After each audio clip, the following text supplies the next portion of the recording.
Okay.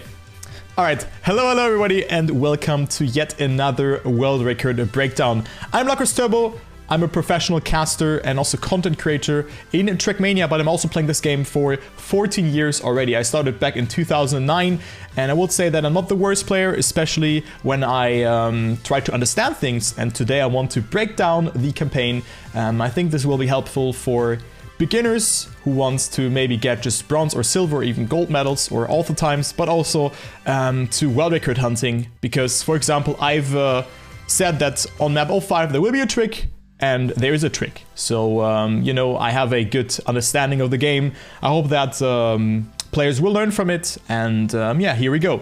Right now I'm ranked 400 in the campaign, but I only didn't really play too many maps, but I hope that I can help you. So let's go ahead and analyze. I will take the top 5 replays, and I know that there's a lot of cuts on the maps, but I also try to like explain what you have to do if you don't go for the cut, and if so, what you have to consider. All right, so let's go into the replay editor and go into the winter thingy here, and then into map number 1, select all. So the thing with the campaign is, I'm not really the biggest fan of it, to be honest. Because it's just so simple, but it feels very rushed, the campaign. And map 01 only has 2 speed slides and a diagonal jump at the start. But first, let's take a look onto the top 5 and see what is happening here. So we have a different starting line here from the player that is in there. Oh, interesting though, but you see that he loses speed. But let's see his ending line. Maybe his end SD is quite good, and indeed it is not too bad. Alright, so that's the first map. I would say one of the most boring maps of the campaign, and we see a lot of different lines and speed slides. You have 2 different speed slides that you have to initiate here by oversteering a little bit and then holding that line. But let's go first into the start. So you start steering a bit late, that you go as diagonal as possible down the hill, and then you want to catch all of that booster. You see the difference here from the red car that is there towards the other cars. He has slightly less speed. I mean, it's very marginal, but you see that in this case Glue Sniffer is catching up to him because he probably overjumped a little bit of the booster. After that part, you have a speed slide, which can be hard because some people might find themselves approaching that downhill part not so far from the right, because you can see how early they're already steering to the right here. They are steering in a lot to the right, and with that they get an angle out of it. Also, what I forgot to mention is that you don't want to air brake here. That's also something that you just hit the booster earlier and you get a somewhat of a boost. So no air brake here is required at the start, also due to the better setup than for this SD afterwards. So you see they're oversteering and then getting a speed slide. The skid marks have to be quite high because you're at like a little bit over 400 speed, not too much. The speed here right now is a bit bugged. Let me actually check if I can fix that. Actually not, I cannot. Probably has to cross the finish line again. How much speed do you have? So you can trigger a speed slide. Dude, listen, can I just see the right amount of speed on the car? Yeah, now it works. Man, now it doesn't work anymore. I cannot see the speed, but it's a little bit over 400 kilometers per hour. So that means that you have to rather oversteer, and this first SD is really hard. What I can recommend to you if you are hunting this map and you maybe don't feel that comfortable with that first SD, just don't do it. Make sure to stay as much on the right as possible. Maybe steer in a little bit later than them, or a little bit less here. And just stay here to the right. Don't hit the snow here on the right side, and make sure to be as diagonal as possible in order to get this to get a good transition. Make sure to exit like somewhere very left on the checkpoint, and then steer a little bit to the right and go quite close to the snow here, and then you can already get an SD there. This second SD is not that hard, I would say, but you can also mess it up. But I found this map quite simple. There's not too many things else to talk about on this map, other than just, you know, go very tight on this map and just use every space possible as the players are doing it if you go for the SDs. Obviously, you want to reduce airtime at the start and just not get airtime at all. Speaking of that last part, you can overjump there, but you can just avoid that by steering a bit to the right. You can see that very well how Eddie's doing that. But he actually didn't get the best run, to be honest. He didn't get the best run here. I really like the run from Transporter. He also doesn't jump so far to the left there. So interesting to see that. And he's on par with the others, but his end SD is just on another level. He has way much more speed than the others. But I think we're gonna see some faster times, but times will not be... I think we're gonna see a 0.75 maybe 0.76, but the map is already pretty much not max, but you know, a 0.78.3 and a 0.77.5. That's not the biggest difference, to be honest. But let's go to the next map. I think this map is not too hard, and everyone should be able to beat that. I've seen a lot of people who are actually beating me on this map, also in the lower skill ranges. So I think you're quite happy with that map in that term. Wait, did someone just knock the door? What happened? Huh. Wait a second. What's going on?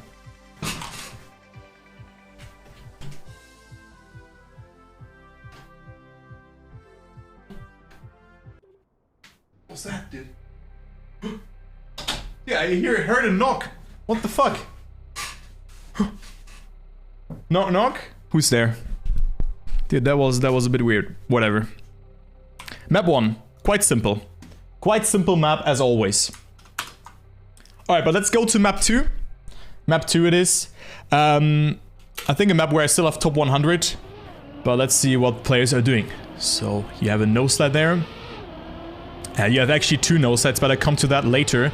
And you already have basic mechanics here of dirt, which is the whole content of this map. And this map is for me a remake of AO2 Race from Trackmania Nations.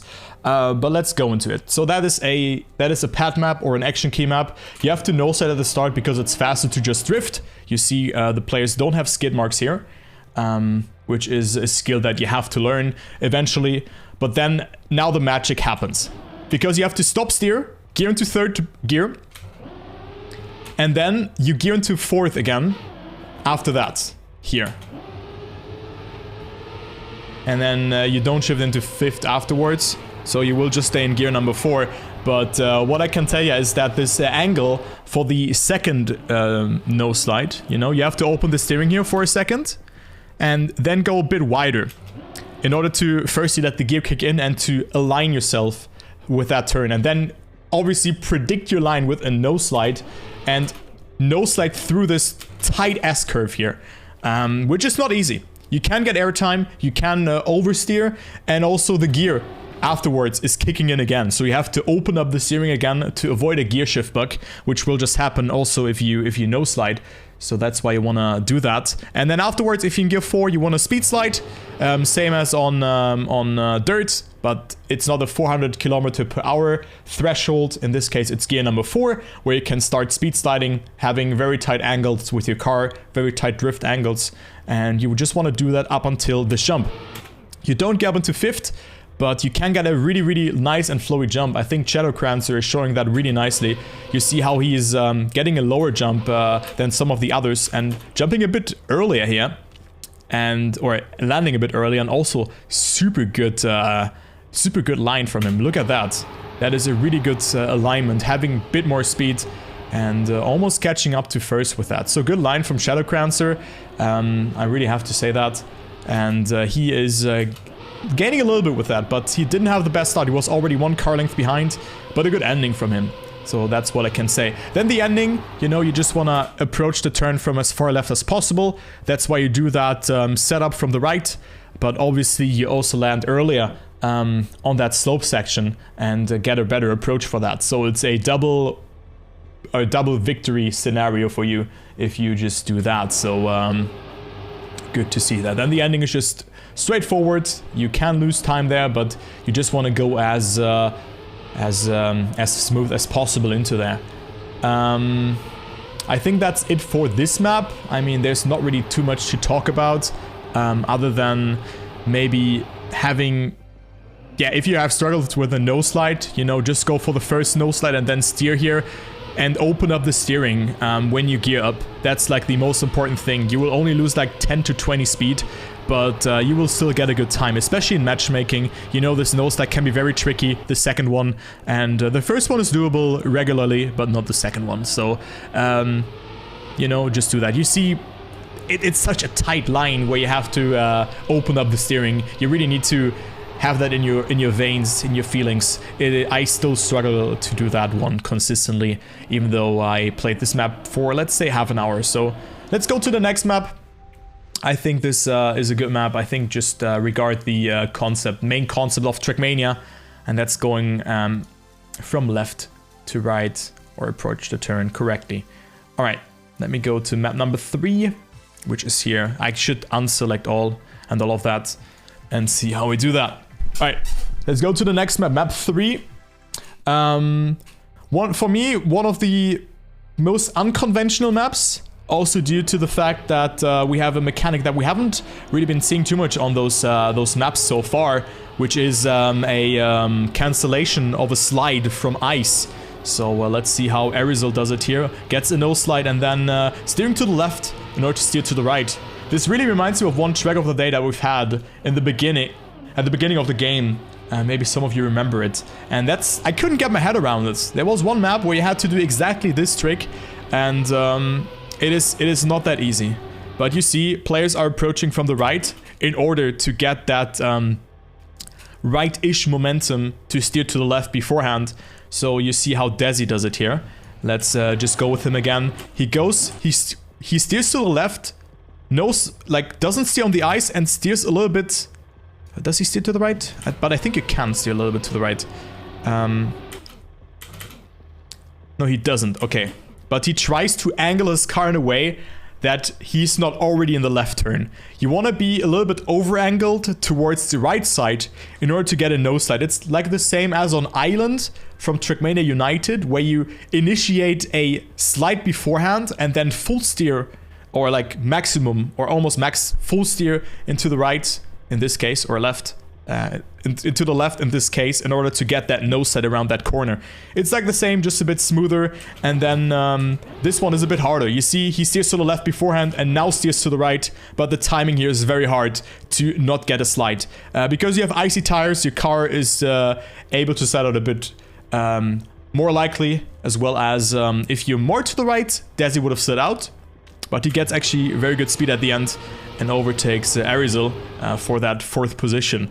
And then obviously you also have those ice wiggles at the start, which you don't really have to do, but they give you a nice, neat setup. But I'm not the biggest fan of the new ice, but you can also minimize your airtime here. That was a good line, actually. But I still think that there's a lot possible here, especially due to the ending. You can't just full speed it, even though Arizal has a good time. Never mind, it was Shadowcrancer who was on P5. Was just driven away by that 4-wheel skin. That's why I thought that he has a better time. But Shadowcrancer's start was really good, but then he releases here a little bit and loses time. But I think there's not really too much to talk about on this map here, other than having a good start. You can minimize the airtime here. Shadowcrancer did it very, very nicely. And then you want to angle your car a little bit to the right and not go fully left to avoid sliding. I mean, you see all the players doing it here, but the problem is that it's obviously very risky to do. So what I would recommend for someone who goes for the Alpha Medal is to maybe release, yeah, especially in that 2nd turn. The 1st turn here is easier than the 2nd one. You can try to no slide that and then maybe release here, but try to avoid that slide. And you can also slide at this part here, but then you will lose too much speed. I have gotten so many slowdowns there by just sliding here and losing my gear.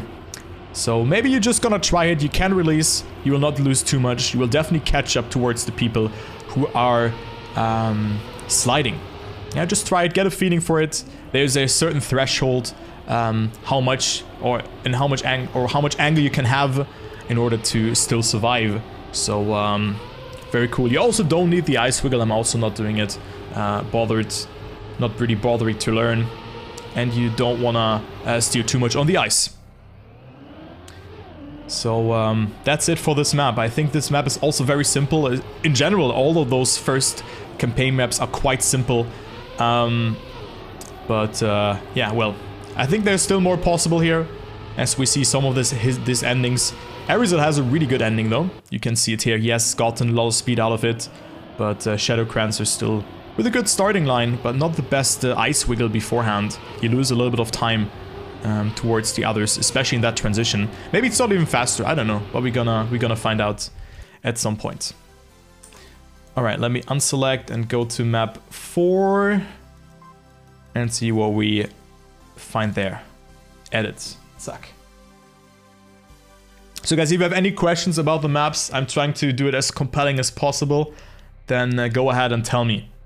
What I can already tell you is that the top 5 records and also record holders are very diverse. I've seen a lot of different names on those maps, which speaks that the campaign is very diverse and people have maybe found their special map, yeah? Okay, this map, map 4. Also not the hardest map. The ending looks hard, but it isn't.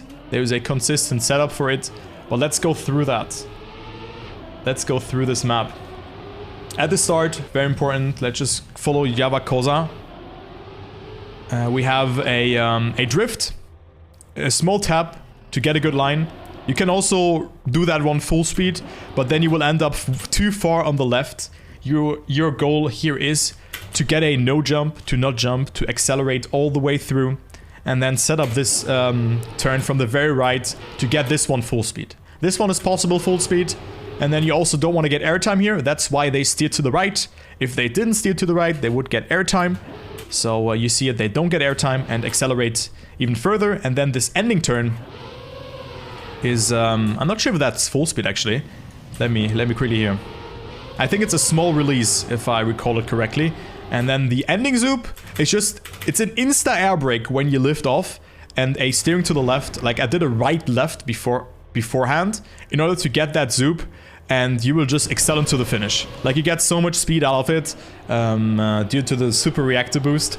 But this map is quite simple in that way. I think it's very fun to hunt, but once you get a good time, it can be very annoying because you know, maybe you just lose it at the end. Because you don't get the zoop every time like that. Sometimes you get it a bit weaker, but all of the players have gotten it really good. Approaching it from the very left, and then just air braking, you know, after that right left in order to get a zoop off of the sausage. Why do they get that zoop? You see how they have angled the car. You know, the car wants to go to the nose wants to go down because they have rotated like this. Oh, it's too fast. It's too fast. Wait, let me check. It's too fast. So if you see that, you know, all of the noses are up. And if they now get the reactor boost, the nose wants to go down, or like the car wants to go, like the car is getting pushed like that. Like this, like a hoverboard. Or like something like that. I don't know. Like, I cannot really explain that, but you see it, the car is still getting pushed up, so the nose doesn't want to go down, but the car just gets more speed due to that, just hovering from that, from the sausage block, and that's why they are getting that speed and gaining time towards the normal way. If you just do it normal, you just don't get a zoop, and you will lose out on like 0.4, 0.5 of a second. So that's really, really annoying. Also, the start, you don't want to get airtime. Very important. And yeah, just commit to that turn full speed. I would recommend rather get airtime here because the drift is coming up than releasing in that previous turn. If you find yourself maybe a bit further here to the right, maybe like here, even though it's like almost impossible because you would crash, rather release or like rather get airtime here and don't release. It's also a safe strat. You don't have to go for that no jump. It's like more advanced. And then make sure to release here. But you can also drift and also adjust your release timing if you mess up the apex. That's also something that you want to do. And well, that's map 4. I think one of the also more basic maps. Reminds me of one of the maps from the previous campaign. I think it was map 2 or something like that. But let's go to the next map. Let's go to map 5. Unselect all. There you go. Map 5. There you go. Select all. Zack. Edit. Map 5. Map number 5. Oops. I clicked the wrong thing. Okay, so here I actually predicted that this trick would happen. That's the first real map with a trick. And I can also explain why they're doing that. So at the start you have a precise air brake timing, then some wiggles. Well, let's take a look what they're doing. Why is this working, you might ask? I'll go to that in a second. Okay, then at the end, smooth steering. And that's the map. So also very basic map. I think it's fun to hunt. And let's start all over. Because you have a very precise air brake timing here at the start that you're gonna do. After here, you want to air brake. I'm not sure what time that is. But there's a very precise air brake timing. I think it's like around 3 seconds, if I recall it correctly. Let us check if we can spot it in the free camera. We could just learn now. We learn together, guys. Maybe someone doesn't know it. Does anyone know the air brake timing on this map? 3.4-ish.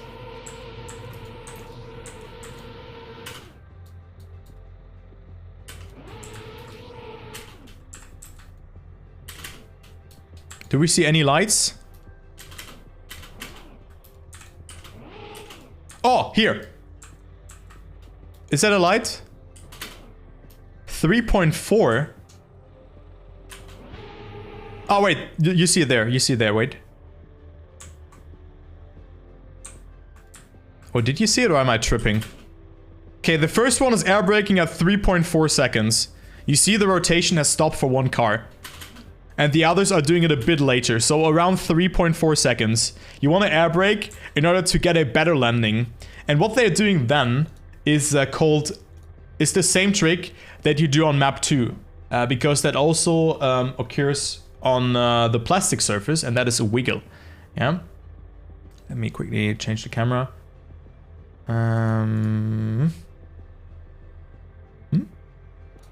There we go.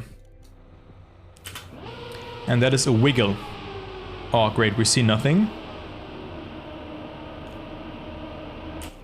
Okay, so they start wiggling here, but the problem is... What did I say beforehand? You gear down. You gear up into 4th gear. And after that into 5th. So you want to do that wiggle very fast, like it's a very fast left-right. Once you land, you see they're already steering once they are landing.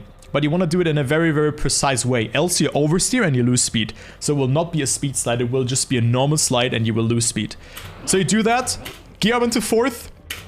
Wait for the gear to kick in. It goes very fast, but you see it here. The steering is normal for Aurus right now. And then he taps left, right, once he's in gear number 5 again. Then no air brake here. To just land in a slide straight right after. You know, he steers to the left and aligns himself accordingly. And then, of course, you want to set up for the turn. Well, we don't go for the intentional turn. We go for this clip. Why is this working, you might ask? For that, we have to go into the free camera again and check out what the block is consisting of. And you see that they are hardly leaving this block, and since this is plastic, you just don't slow down. And why are you doing that? You might ask. Because A, you don't lose speed, and B, you're not oversteering. The thing is, with this turn, you don't oversteer when you just use this bank turn, you don't slow down, and you know, it's just win-win. You cut off more from the normal track, and you don't slow down because you are not losing time due to the plastic block, and with that you will also be able to SD earlier and don't have to oversteer. So that's like the reason why they do that. It's like a triple win-win situation, and it's pretty hard, I would say. I've gotten it like twice or 3 times, but unintentional. But I think you can get... The thing is, if you're too inside, you will not make the... You will get a slowdown. If you're too outside, you will also get a slowdown. You need to get that... Where the fuck is this? Why can't I change the camera again? Is it this one? Yeah, I changed it here. The thing is, if you're too far to the left, you will hit this block. You don't want to hit... You don't want to hit this one. You see where they are. You know, they're barely leaving this block. Like, You see that? They're not touching this block. If you touch that block, you dodge. If you're too far to the right, you also dodge. Your car will just slide here and you will lose speed. So you kind of want to do a small jump out of that. And I think that's what they're also doing. If we just slow down a little bit. Maybe not that much. Look, they jump out of it again. I think it's better from this perspective. Yeah, you see, they jump out of it. And it's like a slingshot. That's what you can do. So this map is certainly not easy to do, but I think it can reward you with a good line. Of course, you have to make sure to not oversteer this turn here then, because you're too far to the right then. But you can still see that. What you want to do at the end is tap, firmly tap, and speed slide again. You see Corny lost a little bit because he was not speed sliding too much, but that's the map. You know, stop steering at the start when you gear up into 4th and also into 5th, and make sure to already speed slide once you are coming down from this after this plastic hit. But also, yeah, don't air brake here and get a good setup. If you don't go for this one, you can set up more from the right and get a good apex. Get a good apex here, so that you're ending up somewhere where actually, I think it's, no, it's not Hobbit, where Shadowcrancer is a bit further to the right even. Then you get a good line. Shadowcrancer had a really good line, but he didn't get the best transition out of that cut, so it can be very random if you don't make it. But you see it here, how much speed the 3rd position lost because he didn't go for 1 or 2 SDs. He was on a no slide or an understeer beforehand. So you need to get a feeling for that. And let's see what Shadowcrancer did different than the others. Oh yeah, look, he slid there a little bit, but still he was faster than that. I think I will play this map a little bit, but this map is quite simple. Just get the SDs at the end, and I think you will get the all the time. Get the air brake timing at the start. Maybe only wiggle after getting gear number 5. That's also enough, especially for the save lines, because you will lose a lot of speed if you don't, if you make it wrong. You know, if you eat the gears and all of that, it will be hard to do. You know, or like you can wiggle like after here and then stop again, or just do it like that. It doesn't matter. Just don't, make sure to not eat any gear, and don't go for the cut in matchmaking. It will be too hard to do. Will be too hard to do. If you have any more questions, guys, then make sure to ask them. I haven't studied those maps, so I probably miss out on some things. But let's go to one of the most boring maps of the campaign, map number 6. And yo, Percy, or Hearsey, thank you for the follow, and no worries, dude. No worries about that, mate. Alright, let's go into the next map and see what players are doing here. I will probably never hunt this map. We have a trick at the start, which is a roof hit. Sometimes it's not even beneficial. You reduce airtime, but you see that this player didn't even gain too much time. As well as, I think it was this guy, Axelo. But then we have a cut. We killed some people who are driving over the spectating booth. And he is indeed getting a first. So, this map has a very interesting mechanic. Let's see what Axelo does. Actually, all of those players gained, but he didn't jump too far to the right, and that's already the main thing that you want to consider. This hit at the start, this hit is super hard, but you can practice it. There's a certain timing that you can hit it almost every time, but slowing down or not is super random. What you want to do is, you want to stay more on the left, like those people are doing it here. So, Jean-René, Idolus, then Alexi already jumping a bit too far from the right, but the others are doing it really good. Axelo too far to the right, and he loses valuable time on this map. Now we have the water turn. The thing is, you barely hit the water, and if you steer, your car will just steer like 1000% by the looks of it, and that's why this turn is very hard to predict. You see Axelo not having a good apex. You want to be as far on the right as possible to end very inside here. Actually, Jean-René, really good. You see how much further on the right he is due to his approach.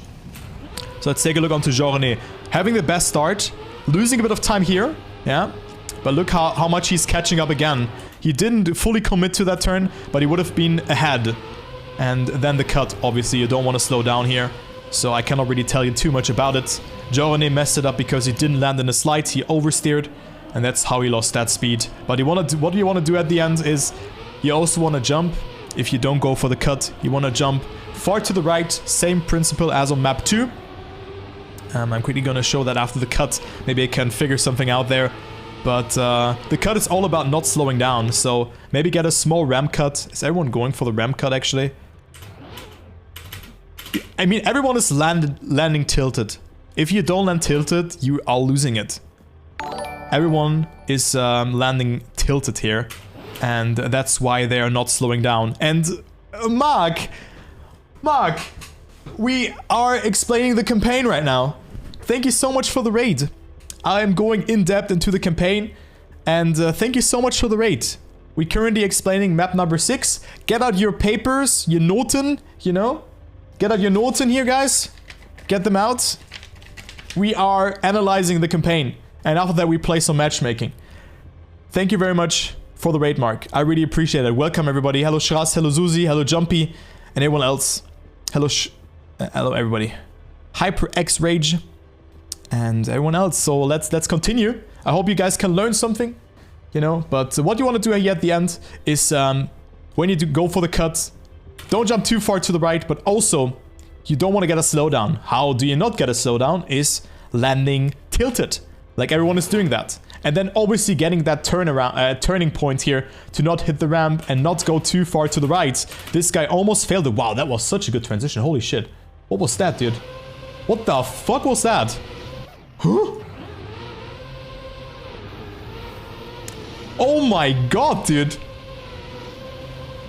Too bad he didn't air brake. Wow, that was such a clean transition. But the thing is, what you want to do is, at the end, you land like somewhere here. Like, you see my cursor. And you want to land as far to the right as possible. Because you don't want to jump to the left. You want to stay in a straight line. Because if you jump diagonal, you travel more distance, thus having more time spent on the map. So you want to go as straight as possible. Jump to the right and then initiate a speed slide to the left. And just hold that on the booster like the others are doing it. One person actually got the world record because he was doing the speed slide. So let's watch his ending. You see how superbly well his speed slide was. Look here already. Then a good landing. He landed a bit further to the left, so he got less airtime. But look how much more speed he has compared to the others. So that's what you want to do. But very boring map. So let's just go to the next one. And unselect all. And see what map 7 has to offer. Don't even remember what map 7 was. But thank you very much for that. And enjoy your lurk, Diskeet. Map 7. Well, I'm not sure why Nadeo's not learning from their mistakes. Oh, interesting. Wow. Huh? Oh, that's a new one. That's a new one. That was a very, actually kind of safe cut approach. So that's the first rear cut, or like second rear cut. But look at that. So what you want to do at the start is angle your car if you go for the cut. You know, angle your car further to the left. If you don't go for the cut, just try to be... don't steer as much on the ice as... Or like steer as little on the ice as possible, you know. And let the reactor do your thing. Go diagonal from left to... from right to left. And let the car do your thing. The thing is, that is a reactor boost down. So what the cutters are doing, they're over-angling their car and getting a reactor boost up. And then they're flying. That's such a great line. Then they're flying, but they also need a zoop. Wow, what the hell is that line, dude? That's so lucky. Damn, dude. Jesus Christ. So very interesting map, but there's also not really too much to tell you about that. Other than just the cut approach, what players are doing here. But it's literally all about getting the reactor boost up and steering as early to the right as possible. How do you do that? You have to open up your steering and with that releasing. You have to release a little bit, also to not fly too high. Yeah, not flying too high and also flying to the right. And then get a zoop off of something here. I'm not sure what you're actually zooping off of from, but you need more speed because this speed, you're only doing that because you get this zoop here. And this speed just snowballs up into the map. Here you also hover over it and you barely make that jump. And that's why it's faster. I think it's, I'm not even sure how much faster it is, like 1 or 2 seconds, something like that. But also this map is not too eventful when you do it normally. And I have no idea, like this cut has to be intentional. And that's what I also meant at the start of this video with that this campaign looks so rushed. Because that is an oversight that doesn't happen if you properly test the map, to be honest. This is an oversight that doesn't happen if you properly test the map. So too bad that this cut is in the campaign. Medicine is happy about it. But that's it. Also the start has again a dirt SD. Because you're in 4th gear again, you can steer a little bit in order to gain speed and have a little bit of a slide. So that's also what you can do. And the rest follows the same principle as the no-cut way. Jump as far to the left as possible, or jump diagonal, and then steer a little bit to the right in order to not lose too much speed. You cannot get a smooth transition there, like full perfect bobsleigh line, but that's it. You know, let me check what, who's that here? It's, oh, what's the David line? Wow. What is this guy doing? Wow, that was also so good. Jesus Christ. So he just lost it because he didn't get a good zoop after the landing, because his car was a bit wobbly, yeah? So that wasn't too good for him. But that's the map. I think with a lot of brute forcing and just some trying out, you will be able to get that cut. It doesn't look that hard. I think the main issue is that you don't get too much right momentum just after the reactor boost, because you have to be still over angled right after the reactor boost. You see all the cars are still almost like 90 degree here. If we take it from this perspective, every car is still over angled more than 90 degree, and that's the main problem. But you can just release, don't release too much, and then just pray. I think that's what describes it the best. Releasing helps to open up your steering, and then you want to accelerate again to get a zoop. Alright, but that's the map. Interesting map. Let's go to map 8 and see what this has to offer. But guys, how do you like the campaign for the YouTubers and also for the Twitch viewers? What do you think of the campaign? Map 8. Next map with a cut. Next map with a cut. Great. So, small SD here at the start. And then we have a full speed turn here. And stay as far as on the right as possible. In the next laps, the problem is that you can be too far on the left here and then oversteer, and with that getting skid marks. You want to avoid that. But you're gonna see what the players are doing after that. Then go very far to the left here and steer in to the right in order to avoid drifting as much as possible, because drifting steals your time. And then we go into lap number 2. Yeah. Here, either approach this turn from too far left or from very far left, like this guy's doing, that's ins. Or if you're too far on the right side here, just release. Because if you are further left here, you will drift. So ins got it really good. Actually he lost a lot of time with that compared to the others. You see it here, he's gradually losing time. But you will see what he does at the ending. So ins, also you're getting a very risky turn, but now the magic happens, and that's the cut into a bug slide and suck. 5th position for him. Barely getting overtaken. That's one of the newer cuts that have been found. Reminds me of A08 from Trackmania Nations, or was it A10? I don't know. A08 I think. Was a cool map.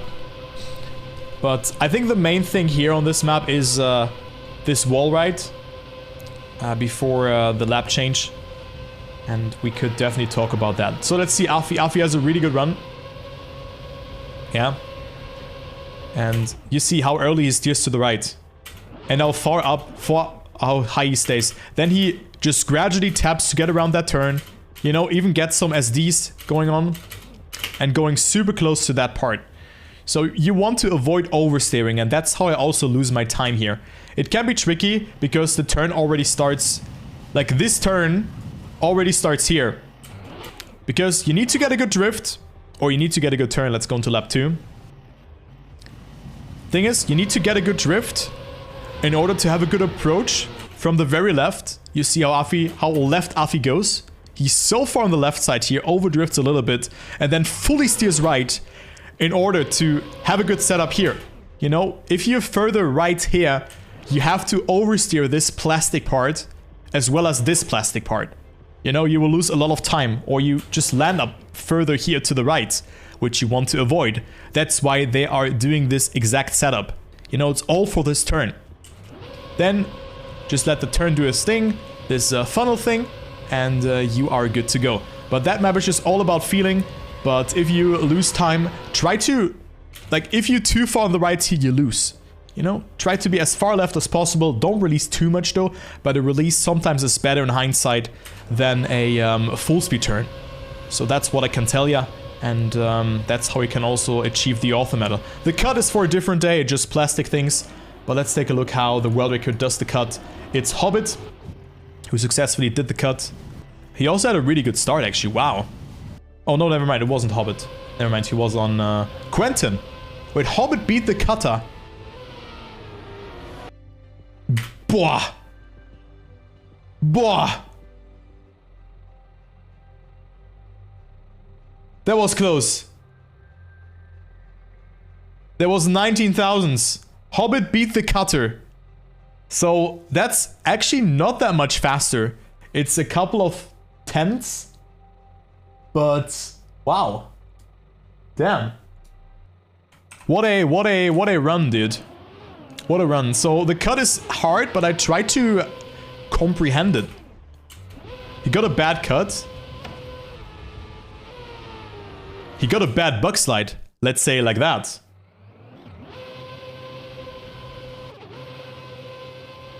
I mean, the thing why you do that cut is A, you don't have to steer to the left. You travel less distance, you have more speed. And then also you get just slingshot into that part. The buck slide can be done a bit better. But I think he was also a bit overwhelmed by that. So there's still some more possible. I think like a 0.7 with a good ending. Definitely possible here on this map. But the most important thing on this map, you can bounce straight to the fin. Oh, okay, good to know. Guys, always add something. If I get something wrong, then tell me. But okay, you can get yeeted into the finish. Damn, so that's plastic in a nutshell. Plastic and reactor boosts, great addition to the game.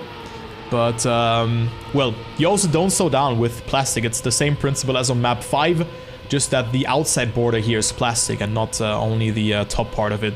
That's why it could have bounced, you know.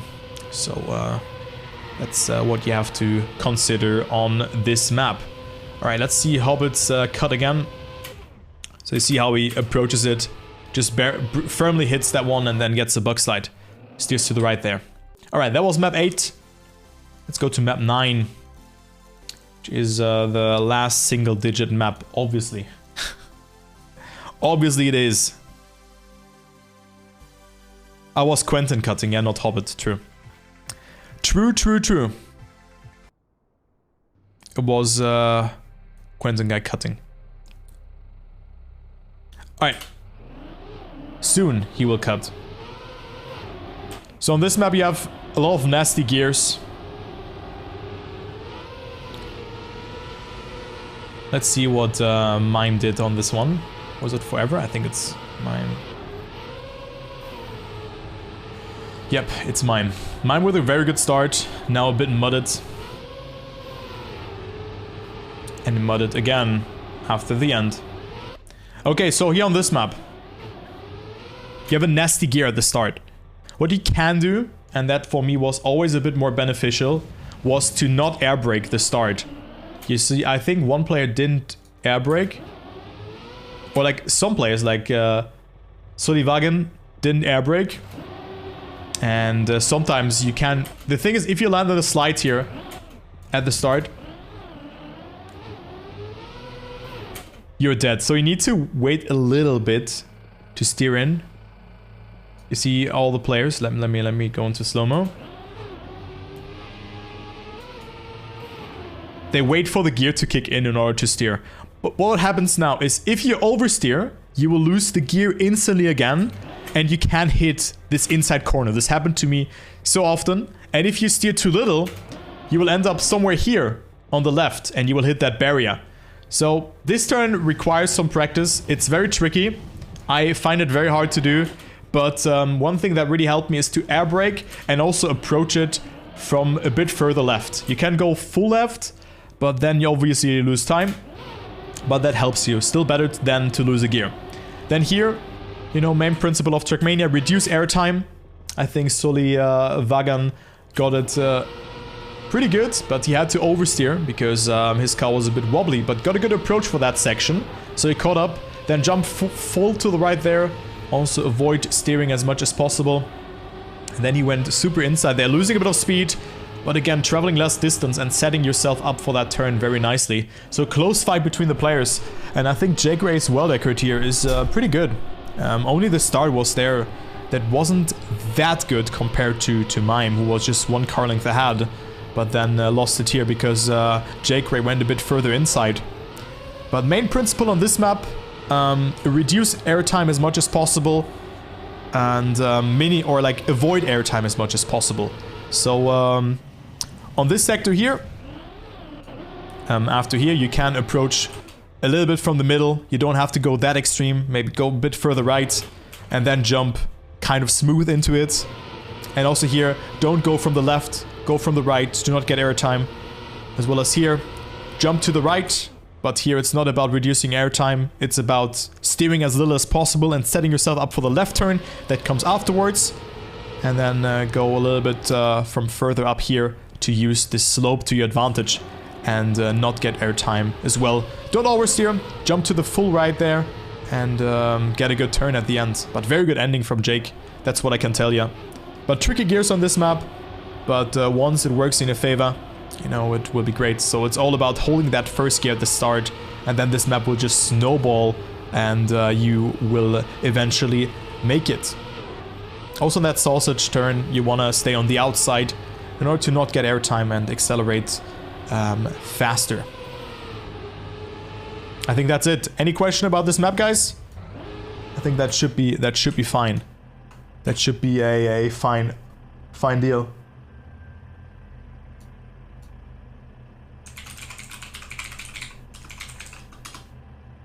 Okay, so let's go to map 10. Unselect all. Map 10 is here. Select all. Zack. Edit.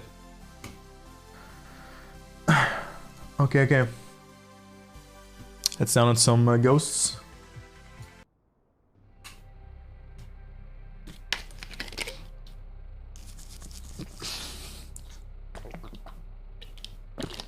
Nadeo's take on full speed.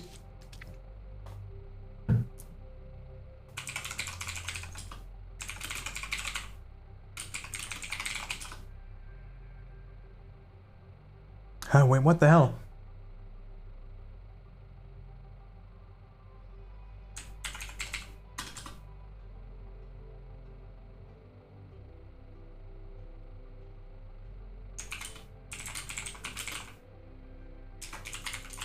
Okay, let's go. Sorry, just had to text. Just had to text there with someone. Okay, so we have an SD here. Into an S4D. Then get a good line over that part here. You can also get some small SDs in there. And another SD at the end over the freeway block. So tricky SD at the end. I think the rest is pretty nice to drive.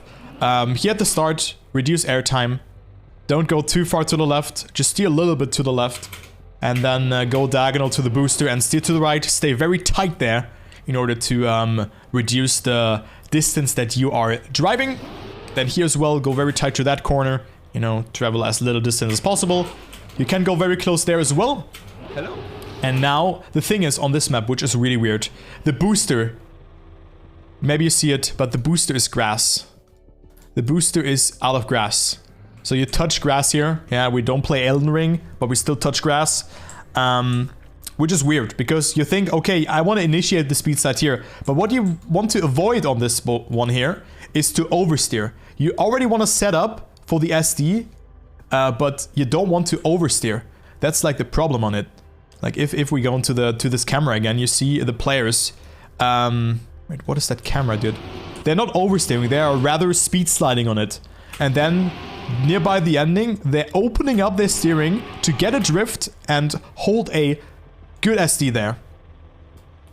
So that's what they're doing. Then the most lethal thing on this map is this water block here. If you touch the water, yeah, you dodge, you will just slide out, you will land somewhere here in this barrier. Happened to me a lot. And now you think, okay, you know, I have to hold it very long. No, you have to cancel the slide again. And the thing with canceling the slide is, this map is a bitch. And I tell you that much. This map is a complete bitch. Because if you have those skid marks, here, wait, who has them?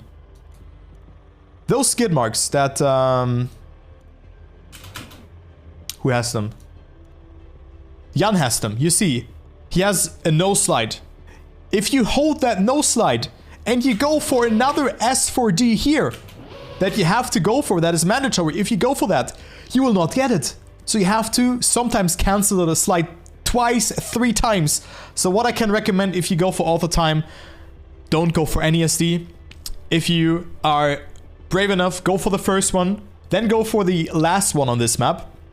And this S4D and also the SD out of this looping here, they are very advanced. I think not even the top 5 is going for that. I see 2 players going for the SD out of the looping, which follows the same principle as on 01. You go from a slope, you are angled with your car, and you oversteer, and then you hold the SD.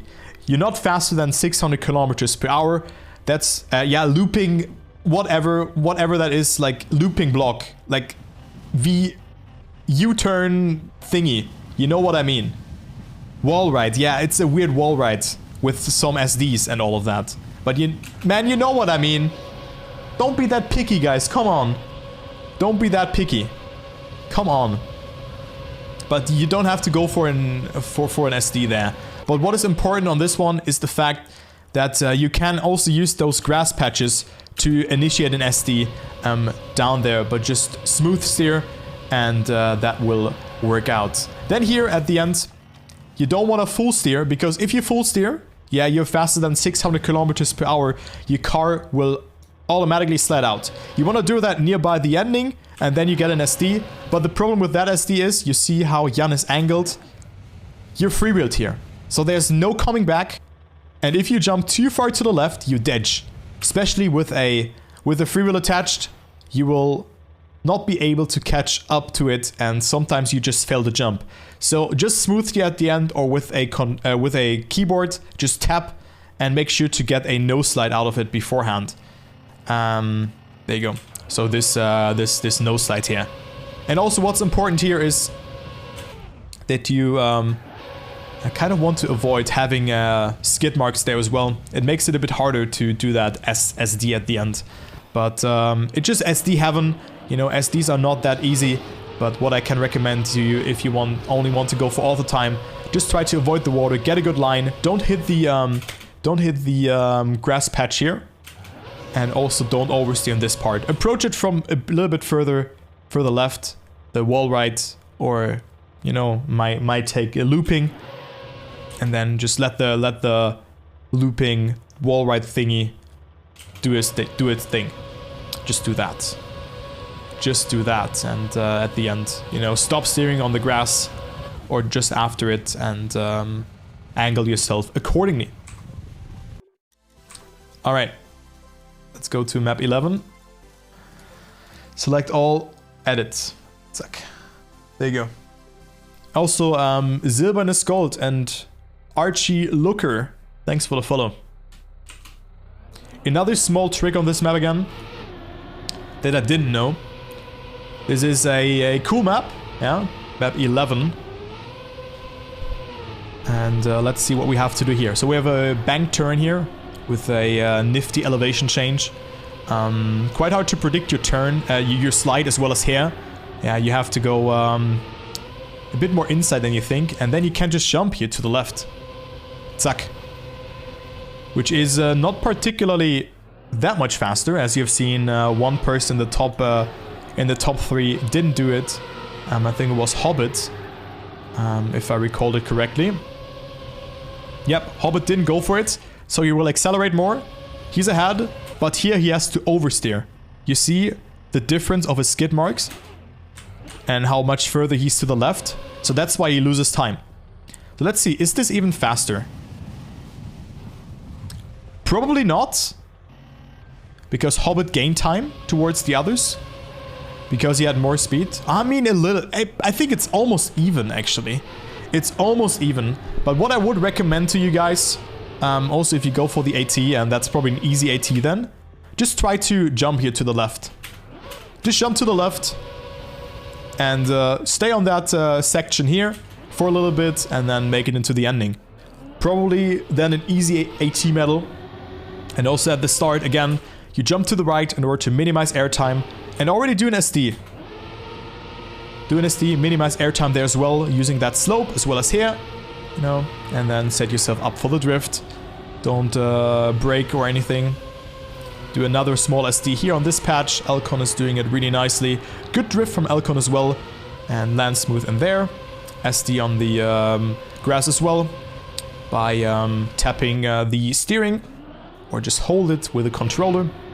But what is important here is that you approach from the right and not go too far to the left, else you land somewhere here on the right. But you want to stay on the left in order to not get airtime, because airtime means that you're not accelerating, and you want to avoid that. You don't want to get airtime. And here as well, avoid airtime, get a nose down, and that's the drift. So quite simple map as well in this case, but it also has so much depth in it if you just think about it, or if you think a little bit further about it. But I will definitely go for that line. I haven't seen that one just yet, and I might hunt this one when we queue for matchmaking later. Alright, next one, map 12. Select all, confirm, edit. We need to download some ghosts. And also guys, if you have any questions, then go ahead and ask them. Again, a very diverse top 5 here. Names that I haven't really seen on other maps. And this is a remake of A12. In my opinion, this is one of the worst campaign maps that we have ever seen. It's not really cool. Not really a nice map. There's a potential cut on this one. But what is already important here is this hovering at the end. You have reactor boost. So if you go over that part, you will hover into the ending a bit faster compared to by just going straight. You know, you minimize airtime. Players are actually flying into the ending. So you want to stay in the air like that, because you just get more speed with that zoop. And that's why they're doing that. So that's like the main principle of reactor boosting. You know, we'll see it on a different map. You need to hover over as many things as possible. And that's why they're choosing this object here. Because with that, they're just gaining speed rather than being in the air with just the reactor boost attached to their car. But on this map, there's also potential cut possible. Players have already a theory crafted by either hitting that ring or fully steering here, and then your car is just flipping because you have too much speed to handle it. I think there was a clip from Villa where he was way too fast. And since there's a slow-mo block at the end, I think that it will be worth it. If you have like 700 speed, you will catch up eventually. Also, if you don't go for the hover trick, because you will also just be in the air a bit longer. Alright, but the start, I think the most important part here is that you don't want to hesitate to steer to the right. You can't steer as much or like very far to the right, because you have the super reactor boost attached. And then steer to the left just before that next second S part of this block. And then cancel your steering movement again to not get skid marks. You want to be in a no slide because you still have tires that are affected by the ice. And if you slide, you will lose a little bit of speed. Then go for a tight turn. And what players are doing here, they are not going for an air brake or like for a late air brake and then zoop off of this ring. That's why they are jumping so far from the left. They get a small zoop here and also their car will zoop an additional time or like get more speed after that. From that landing, get a good setup and then just go over that minefield of blocks. And you also want to smooth steer over that. My tip for the auto time here is don't go for that ending because it will not be worth it. Just get that start around. Don't slide here. That's very important. Get that line and try to just commit to that turn. You don't need to jump so far to the left, but you can do this turn full speed. You can do it full speed and then you have it. There's also an SD here that you can see here, but I don't think that it's really that much worth it. Also, yeah, Space Lock has a good time here, true. Great job, man. Space Lock with a great time on this map. Very nice. But there are potential shortcut opportunities on this map. Space Lock actually with a great start, but you see how much time he loses by Wait, what the hell? What Novas? Was Novas? Was Novas? Wait, what the hell was that, dude? Novas was so fast there. Look at that. He had so much speed. Yeah, just reactor boost things. Sometimes it just seems random how much speed you actually have. But he lost a little bit with the SDs and maybe oversteering a little bit due to that line. But that's all she wrote on this map. The thing is, you need to set up with icy tires and on the icy patch because the reactor boost is running off due to the reset. But then it's getting hard. And if you have more speed, you will travel more distance. And the SD will also be harder to do. That's why Novas lost a little bit of time. And he got overtaken at the end by Corny and Ince, I think.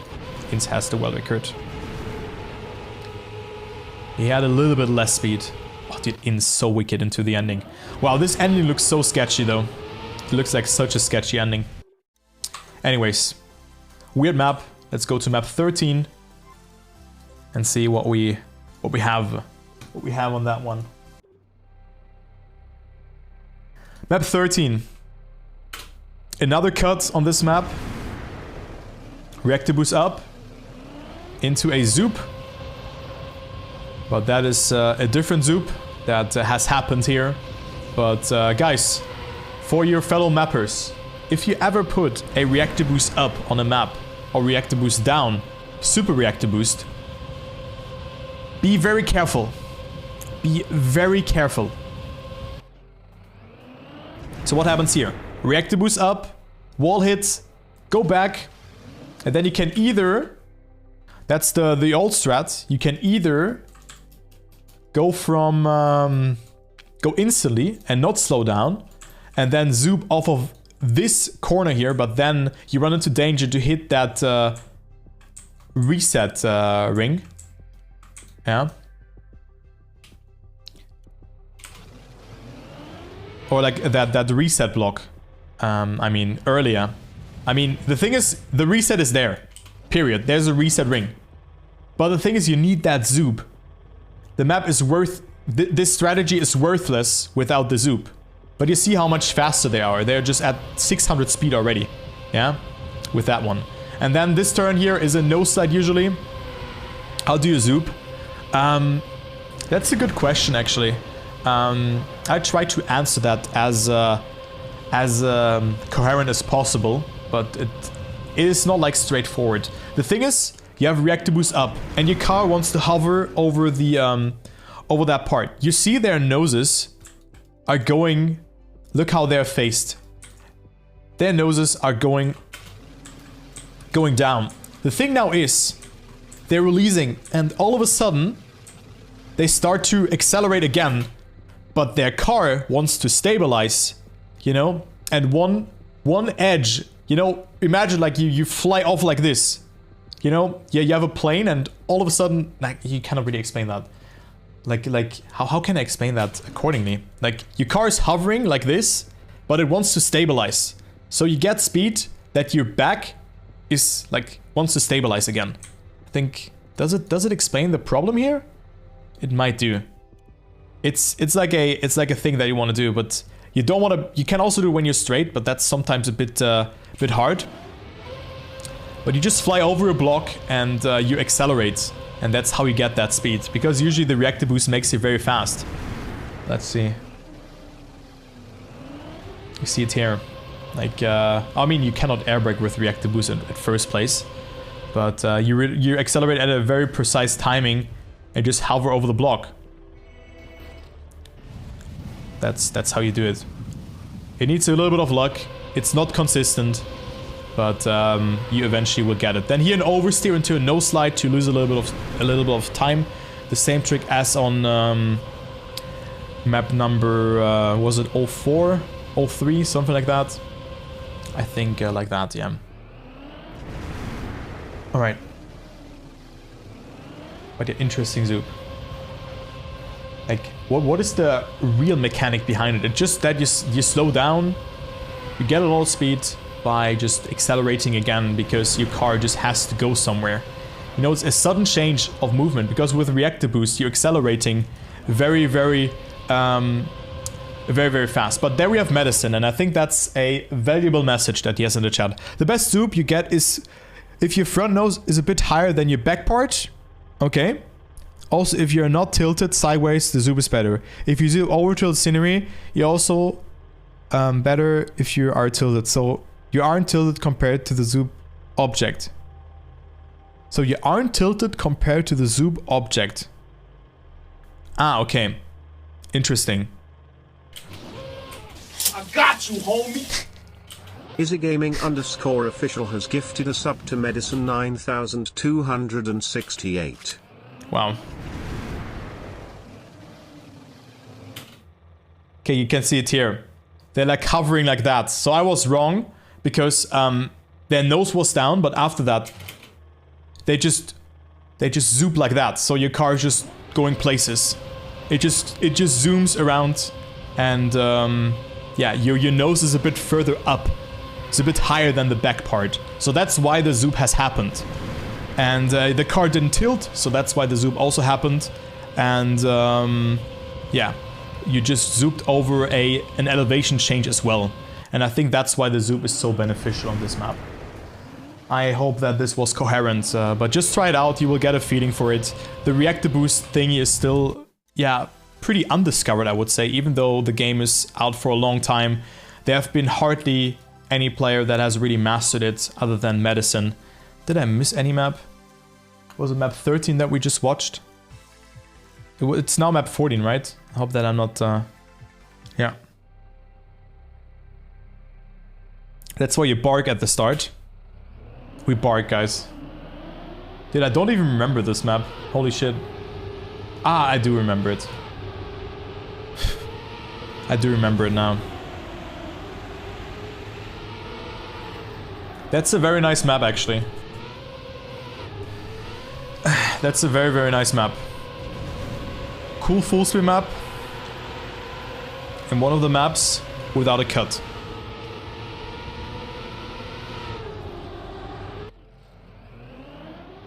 Secret of Reactor is barking. So start, reduce airtime, don't slide. So you want to go as low as possible. Then minimize airtime here as well. This transition can be very hard because the turn is very blind. But we go into that in a second. Then here, jump from the right to the left. Don't slide. And also get a good turnaround here. And now that's obviously a wall ride. And the loop at the end with the finish. So the ending is not too hard. But let's talk a little bit about the start. So here already, this part can be hard to do. Due to the fact that you can get airtime here. If you go too far to the left, you can jump off of it. And you can also go too low. So if you go too low, you will just clip here and you will dead or you will slow down. So you need to avoid that. And also you don't want to get skid marks.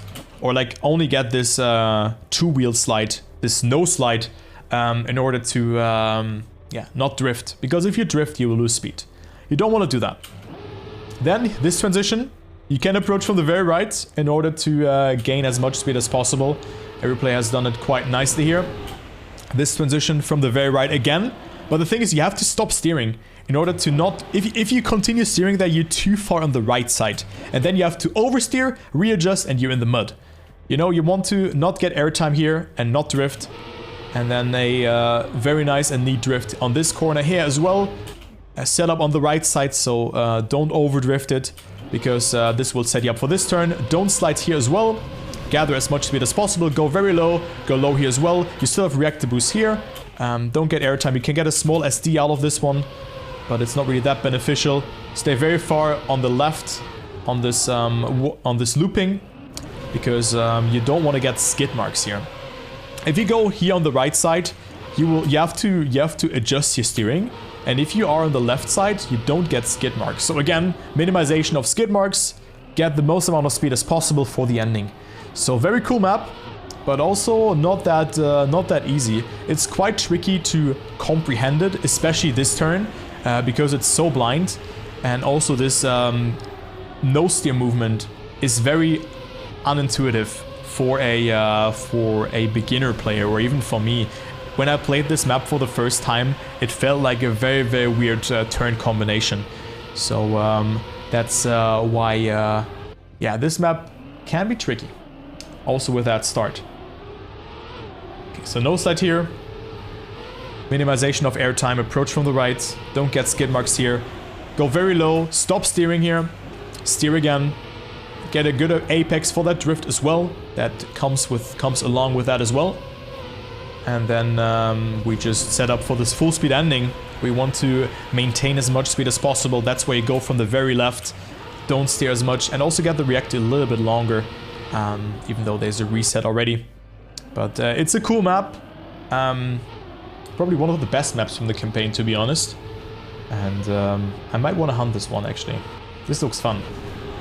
This looks like a fun map. Yeah, guys, I think the campaign is very weak, to be honest. This is a weak campaign. This is a weak campaign. Yeah, but all the other maps are just absolute bad. Like, there's so many maps with cuts and all of those things. I like this map, though. I like it. But easy. Thank you again for the gift sub to Medicine. Okay, map 15.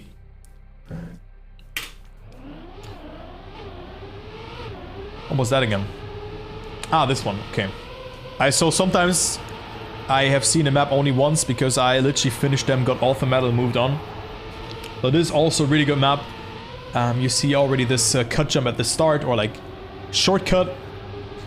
And here again, it's all about getting the fastest route and also minimize airtime. Here at the end, it might be possible to jump, but I don't think it's worth it. You could use that sausage block here to minimize airtime.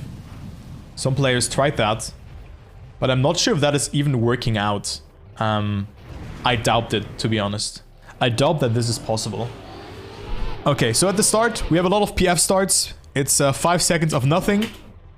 Yeah, and then you start turning. Exactly at 5 seconds almost.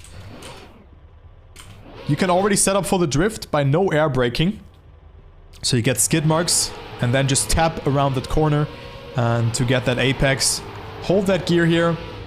Get no airtime here. Very important that you stay as far left as possible to not steer as much on dirt as possible, because steering on dirt is deadly. If you oversteer, you usually lose a lot of time. That's why the players are all so close to the wall to get as much speed as possible and yeah, to set up for this turn here.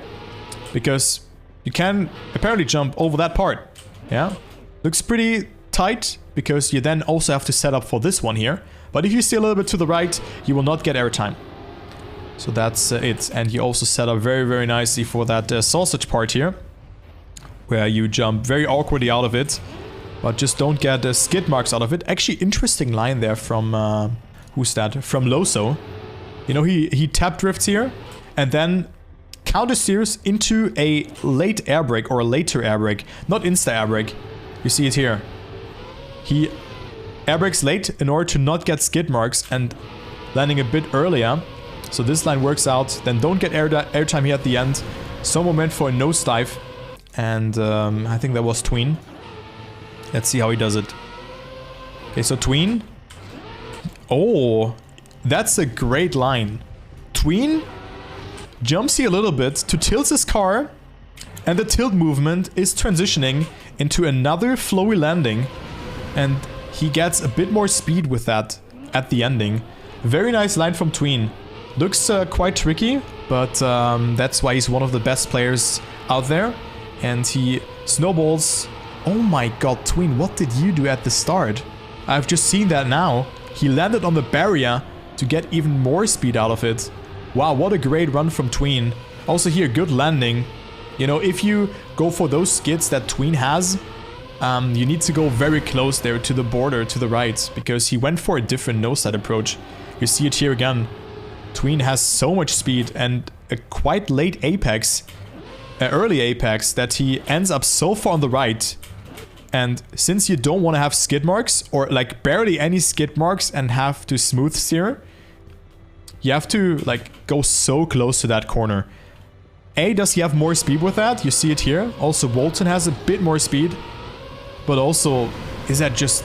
It's so much faster how he did it. But I think both lines work out. I think for the auto time, it's just important that you don't oversteer the dirt. And you minimize airtime as much as possible. So Tween with an illegal line here. Just getting so much more speed out of it. You don't have to jump to the right here. A little bit further to the left is fine. But don't get airtime here on this part. And then you can already drift a little bit earlier here in order to stay inside. That's very important, to stay inside on this corner. And then the rest is just full speed and commitment, you know? Just texting your date, guys. You just have to commit. Commit to the end line. It's not that scary. Just commit to the end line. Do that. Also the start, I would go for that line from Walton, but don't oversteer too much. Also Cabby, I think, did that. Did he do that? Let me check. Yes. This line is hard though, so you can also go for an air brake. For an air brake, because if you oversteer, you lose too much time and probably even lose the gear. So maybe don't do that. Alright. But interesting lines here, also with those delayed air brakes. Interesting to see. And let's see what's still possible at the end. The Tween line looks strong, but maybe you can even reduce air time somewhat else. Unselect all, and now we go to map 16. Despair. Map 16. Let's go ahead and try what we have to do. So again, Resident Sleeper start. Let me see, is anyone going for that? Is there a small wiggle from anyone? Maybe a little, but not really. Alright, so here we have some wiggles at the start. Then, okay. I did that line wrong, actually. I did it wrong. So you want to hover over the first dirt block. And then here, very important, to get as much speed as possible, you want to gear down into 4th. But you want to clear that jump here. Then here, go so close to that scenery block. And can also end up in a no-set afterwards, which the first person did. And then guys, welcome to another reactor boost shenanigan. You see Cabby getting a zoop at the end. So let's follow Cabby here for that ending. But that's just a part that is, yeah, it's not really in your force if you get a zoop there or not. Cabby was a little bit behind, I think, even. No, he went... Oh, that's a beautiful no-side from Cabby. He was even ahead. Wow. Did he get a zoop, or was it his old record? Cabby with a great line. So why do you do that at the end? Why do you turn around? Let's firstly go into detail there. Because, again, you cross the reactor boost the other way around. So it's not a reactor boost down, it's a reactor boost up. Yeah? And since you have a reactor boost up, your car is hovering over the snow patch. And with that, you're not getting affected by the snow and you will not slow down as much. You actually gain speed because you have super reactor boost and you just get so much out of it. The problem with that is if you do it wrong, and this will occur to everyone who has hunted this map, if you don't land fully straight and you don't time this turnaround correctly, you will still stay in forwards gear and this will feel very awkward. This will feel very awkward. It's still faster, I think, but it is very hard. You have to be as straight as possible or get a very weird landing. Like, it has been done by, who's that? I think Keck Dreams got a, yeah, like look how bent his car is. But he instantly got the gear due to that because his car wanted to react. But sometimes you can be in the forwards gear even though you are still, or even though you're going backwards because you were forwards beforehand, obviously. So the gear is not kicking in. And then obviously just pray at the end. You can get a zoop, but it's again random reactor boost shenanigans. At the start, you know, jump diagonal in order to minimize airtime. Then go for a water glide here. What I did is I think I have top 100 on this map, if I recall it correctly. I went over this part, but be careful because the transition, you know, you see the transition here. It's starting a bit later. It's starting a bit later than you think, and then just go diagonal over it. But this one is a bit faster and also sets yourself up nicely for that turn. And then here you want to stop steering for a little bit when you enter the water, and then just, you know, firmly tap or smooth steer on this part. Let the car do its thing, and there you go. And then at the end, very important to go very, very wide here. Else you will land so much further on the left and you run into danger to either touch here, touch there, or just oversteer. So, you know, you can, you have to be very careful with that. Also, this turn is very hard to predict. Same goes for this turn here. Those turns are very hard to predict, like this left into right turn, because you have to set up so far from the left here in order to get a great line over this part, to not get airtime here, and also get as sufficient speed to clear this jump. So this turn is very hard to do, but it's worth it if you figured it out. But I failed a lot of times. Also this here, the leap of faith of this map. But also a beautiful nose slide here from Keck Dreams into a speed slide at the end. So you see how much time he gains by just doing that. So very, very nice. Wait, we have a Twitch problem again. Should we go for... we can go for... go for chat again. Evo Trackmania World Tour announcement. Let me check. But let me check real quick. I'm interested now. The YouTubers will not hear it. Stufts and Deska.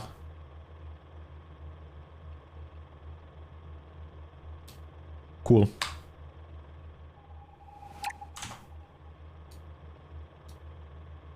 Okay, back. Good team, actually. Good team. That's a good team. And yeah, I mean, this part here, very important. So if you have trouble with this turn here, you know, just try to practice it with the respawn and try if you make that jump. But the problem here is you have to be very far to the left and just don't get airtime here. You know, you can also do SDs everywhere on this map when you land, when you are just on a straight, as people have done it here. You know, this small turning here is an SD. Gives Keck Dreams a bit more speed, as well as this landing. You know, this small left tab there was also an SD. And he sets himself up very nicely for that turn. So, very cool to see that. And there you go. And that's what I mean with the gear. Maybe you hear that, guys. Maybe you hear that here. So if we see what purple did. Now, here. You hear this? That's the time that the car needs to kick in that gear. And if you're a bit banked or your car is not straight, you will lose time and it will be hard to control because the momentum has to be, it needs some time to get that backwards gear. But a great ending from purple, getting so much speed with that reactor boost. Let's see why he got that speed actually. Let's see why. But still, I like this concept. This seems intentional to me. But he just got a zoop. He just got a zoop at the end. Not sure if it's that random. Maybe Medicine has some more inside information about that. But it might be the same principle as beforehand. Alright, let's go ahead and edit those as well. And see what we have on map 17. Dude, why is Twitch down all the time, dude? That sucks so much. So that's Nadeo's take on NASCAR. So we already have a weird full swing map. Now we're a weird NASCAR map as well, with 2 laps. That's the second multi-lap map in this campaign. Already the start, no drift into a release. This of course changes on lap number 2. Then this drift, very tricky. Also ends up in a no slide, and then you fully skip that turn and also don't slide. Don't set this turn as well as this one. You don't want to slide. And this one, guess what? You don't want to slide it. But now, everything changes. In lap number 1, apparently, here you want to slide. But you can go into a no set again. Interesting. Doesn't seem that fast here from Cypher. Slide here as well a little bit again, but then now it's the same than in lap number 1. Because you have the same speed. So important on this map is that you don't get airtime and don't get drifts out of those transitions. Especially this drift, this part here is very hard to do. Like I struggle with this one a lot because you have to go so close to the corner and you already have to steer to the right. So that's all about creating a feeling. Don't hesitate to release, maybe even a little bit more in order to get around that corner accordingly. But well, that's not my favorite NASCAR map that I've ever seen. Let's see what Devil does. He's a very good player. Also releases at the start in order to get a nice no slide turn to accelerate further. And here going into a no slide again. Interesting line actually. Both lines seem to work out. Devil just has a little bit of the lower speed and less or more distance travel. So he is a bit further behind than the others who went for that small jump here. Dopamine, Cypher, and also Karma went for that. Interesting. But this one seems very risky because the thing is with that jump, you know, you go very inside, but it's also very easy to have a drift out of this and touch the wall. So interesting line. Let's see if this will get utilized more. I think so. Then stay as much on the left as possible to reduce airtime and also not land in a drift. Very important to do that. And then the leap of faith here into another release turn, which is another leap of faith. So very tricky turn. And then we have another drift turn, which is initiated with a pre-drift before to get a better angle off of it. As well as here to cancel the drift again, if you go for that line. But this line seems actually not that hard if you cancel the drift accordingly. I think so. I think it's not that hard. And then, of course, you can play with your release timing. You know, also Dopamine releases so much beforehand. You hear it here even. He releases so much before entering this last checkpoint. You know, he starts to release there, like, he releases for like 0.3 of a second or even more. So, good to know that. Dopamine with a pre-release on that one. And let's go ahead and see what the next map has to offer. I think it's just only about good racing lines and not getting too much airtime. You want to reanalyze 13? Did you do world record, Medicine? The thing is, I didn't download the replay, man. What do you mean, analyzing 13? What should I show there? Did you make world record? If you did world record, I'm Madge. Solo campaign.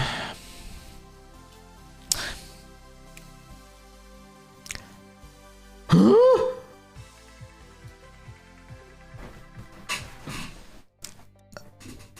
Huh? Wait, what?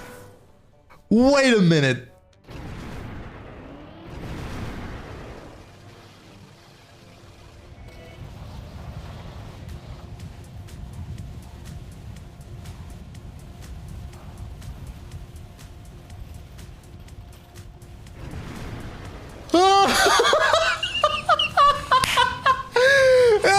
What is going on? What is going on? Medicine! What are you doing? There's ain't no way. Ain't no way, guys. What is that turnaround? Did you have to be kidding me? What is this? What the what the fuck is that? What is going on? Oh my god, dude. There's no way. Oh. Guys, you don't know how crazy this is.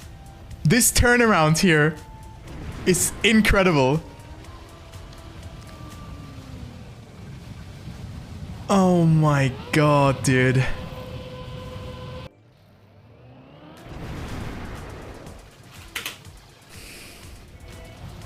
Can someone clip it? We're gonna upload to YouTube already. Clips farming with medicine. Clips farming with medicine.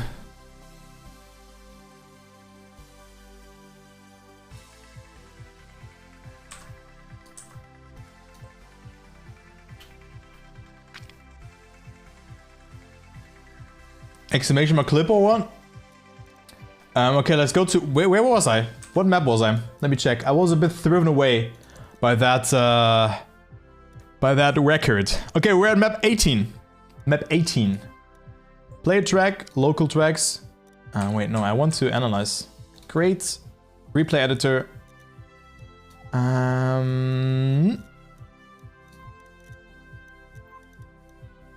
Select all.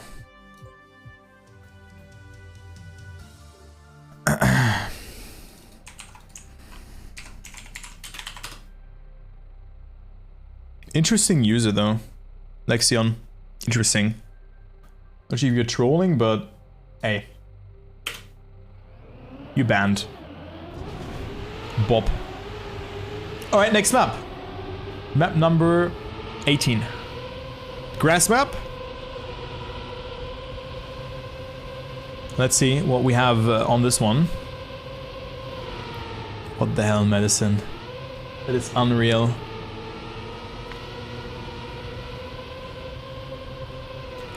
Let's see.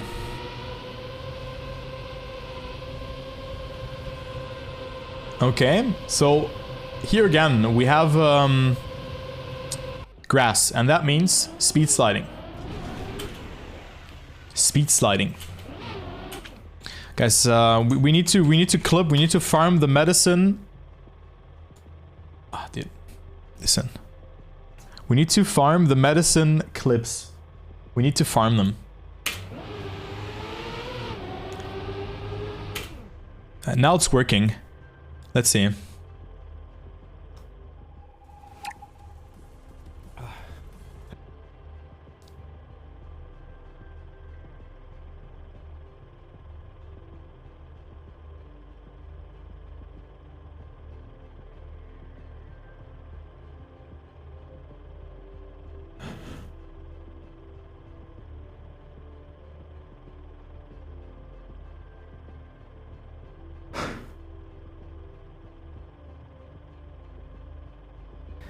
Okay, clip it and ship it.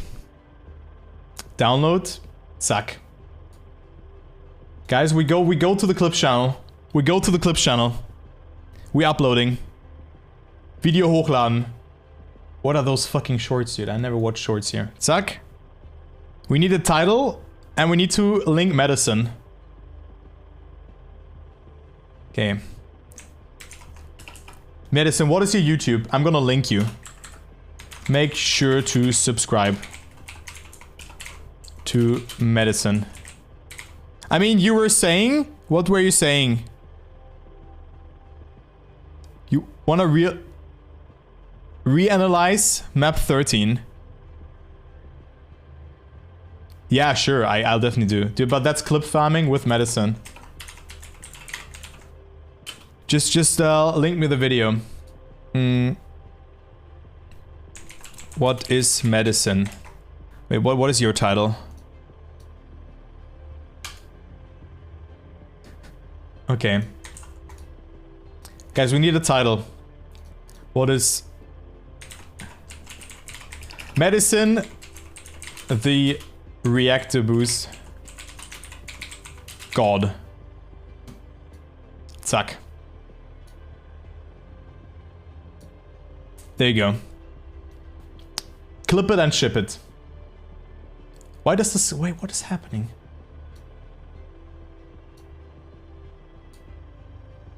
Also, make sure to comment. I will pin your comment. God. Am I not subscribed? Okay, clip going brr. 2,000 views. Cool. Okay, cool. Guys, we had to make some content. I was slacking on the Clips channel. But make sure to subscribe to Medicine. He's the GOAT. Yeah?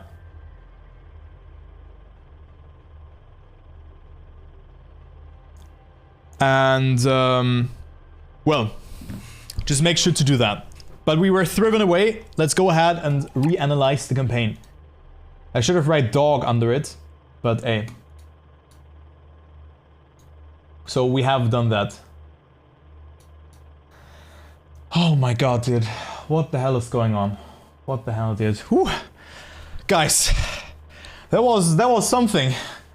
That was something, guys. But yeah, Twitch is dead at the moment, but it doesn't matter, we still continue. Alright, let's go to map 18. You know? Also the YouTubers will see that. But here on this map, you know, again, we have to just smooth steer and get the good transitions. So you see here in the middle, there's a small patch, a small minefield, where the elevation is changing. So you want to go from left to right, or from right to left. Both ways work, but probably left to right, and then again, this one is better. And then you can set up a little bit there as well.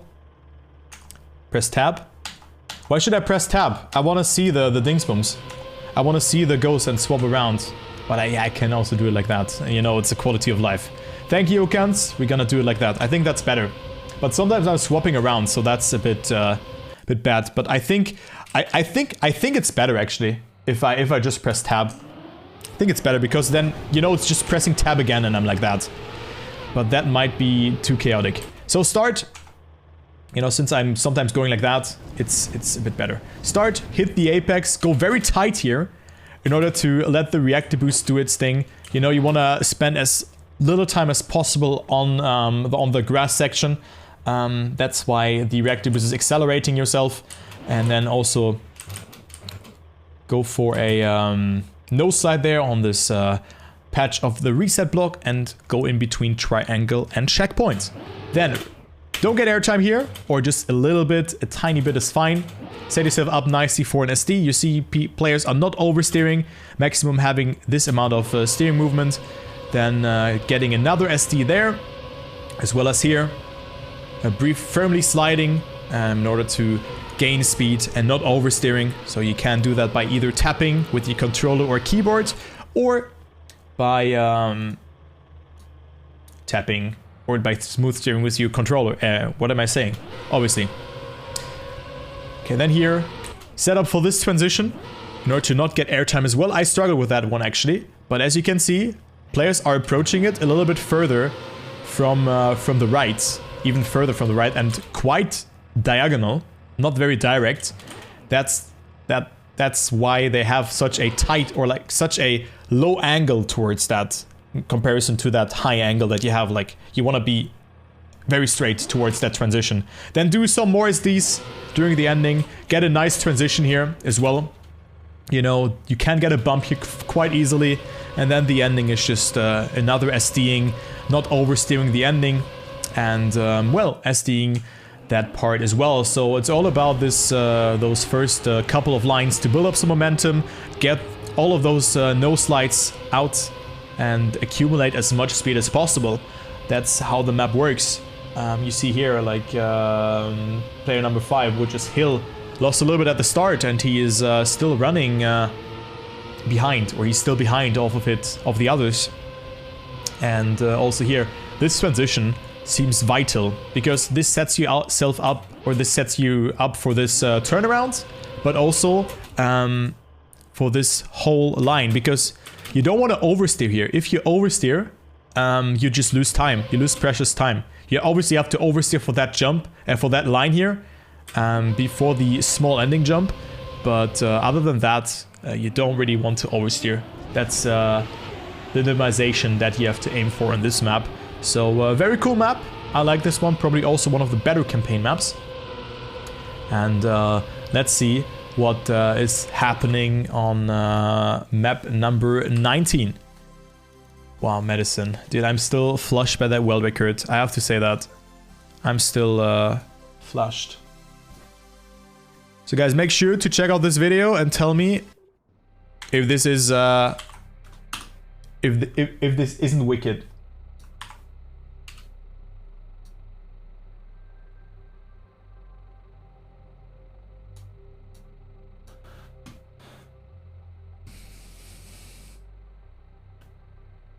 Let me quickly.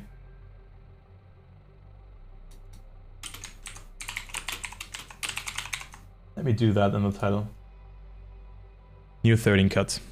Okay, map 18 or 19? Is it 19 or 18? I think it's 19, right? It's 19. Yeah, it's 19. So 7 more maps. How you doing, Cam? Nice seeing you. Very cool map as well here. One of the maps that I've already hunted a little bit. I think I have top 100 here by the looks of it. But let's firstly take a look onto a run here and see what the players are doing. So there's already no set at the start, which is quite hard to do. And then this line is the most important line on this map. Okay, I figured out my problem now on this map. But you see, you have such a long free wheel section, so you want to gain as much speed as possible on that part. And also you have the ending. Not the hardest line, but it's quite iffy to learn, because you need to jump so close between those blocks. And let's see what the players are doing at the start. Firstly, at the start you want to minimize airtime and go diagonal. You get a little bit of airtime sometimes, but that doesn't matter. You can also release, but what you want to do is go from right to left in order to set yourself up for that turn, because if you are too far on the right side, you will get airtime, you'll fly out here due to the sausage block, and then you want to jump. You want to jump here. You don't want to go from the right side, because jumping means that you cross the checkpoint earlier and you have the free wheel attached longer. That's why you're doing that. Then you want to gear up into thirds. Yeah, you see it here. The gear is kicking in just after that. So you don't want to steer just before that. And then you have a very awkward transition to make, because the block here, maybe you see it in the free camera. Wait, where's that part? Ah, dude, this part looked very, very similar. You maybe see it in the free camera. Maybe not here actually. But it's a weird block, you know? And also the texture can change here. You might see some snow there, but it's not correlating with that. But what you want to avoid is to get a bump off of this part. So what players are doing is they go quite far outside, oversteer, but you don't want to lose the gear. So that's a hard part. What Kebby did, that's a very, very nice line, but you tend to lose the gear with that. Kebby went into a no slide. And you see how much speed he gains with that. Look how much speed Kebby has. Look how fast he is. Like, Kebby has so much speed off of that. And also here you can lose gear number 4. So you want to jump very diagonal and set yourself up for that one. Because A, there are so many things that can go wrong with this turn. You can misadjust or misalign your whole setup and go too far to the left. You can hit the right here. You can over angle, then you immediately lose the gear. You can under angle, then you land too far here. You can go too far to the left here. You can get airtime. And what also happens after that, because the setup here is really important, you can fly off here. Yeah? But the speed here is super important. That's why they try to go as wide as possible beforehand without getting airtime. You see how far right they are. They're approaching almost over the middle and then getting a really good apex. Like, that's so important. If they had gotten a bit more speed, they would have been flying out. So, very good line from Tween. But that's just important because you have such a long stretch coming up. You know, that's where you're gaining your time. Obviously, it's the start as well. You know, Cabby is further ahead. But it's really all about this line that is coming down into this drop. Because, you know, if you have 240 speed or 230, it's a tremendous difference compared to that. So, very important to do that. Then a small wiggle here into holding gear number 4, going over the freewheel again, and do the ending full speed with a very nice line. Tween jumped very, very low, actually. But it was Cabby just having so much speed out of this one. But very cool map. I really like this one. Fun to hunt once you get the gist out of it. Really all about holding gear 3 here. If you struggle with that... Oh, look at that. Oh my god. Wait a second. Do you see that? Do you see that, guys? Snowy skids? So I wasn't tripping when I played this map. Are you getting affected? I don't think that you're getting affected by that though. But you drive a little bit over this small block here, which is free blocked into this one. So you have a little bit of snowy effect here, but I don't think that it's affecting you. Let's see, turn on dashboard wheels. Let me check. But how can I check an individual ghost with that? Why don't I even see my dashboard? What, do I have to go into a different... do I have to delete the ghosts? How do I... check settings? Dashboard? Now I'm interested. Wheels.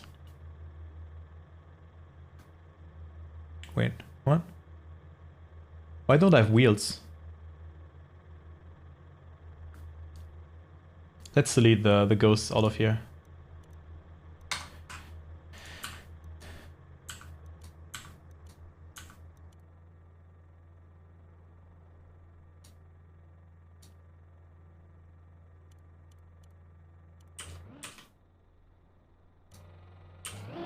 I don't even see a ghost right now. Let me quickly unselect all and select only this. Maybe we have discussed all of this all on the map. I still don't see...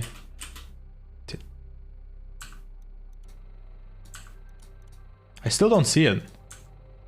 Let's just go into the map itself and... widgets tab. I just played myself. And you can tell me. I don't have top 100 here anymore. Wait, why is my overlay not even shown? Huh? Wait, what the hell is going on? Why is it not showing? Huh? What is going on? Like, I don't even see my overlay right now. Reset to default. Huh? Wait, what? Man. What is going on?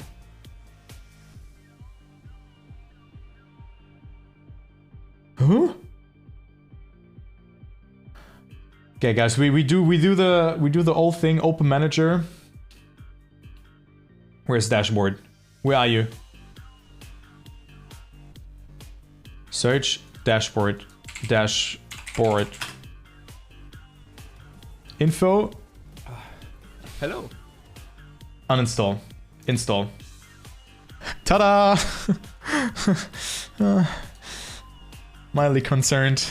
Mildly concerned about some stuff here. I'm not sure what was that, but here we are, guys. Well. Wait, why can't I see that? What do I have to activate? Gearbox. Widgets tab. Okay. Wheels. Ah. Let's see.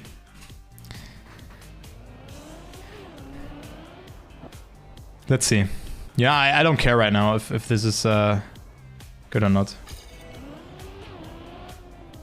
Oh my, you got to be kidding me. You got to be kidding me. Ain't no fucking way. For a fraction of a second, I have icy tires. You see it here.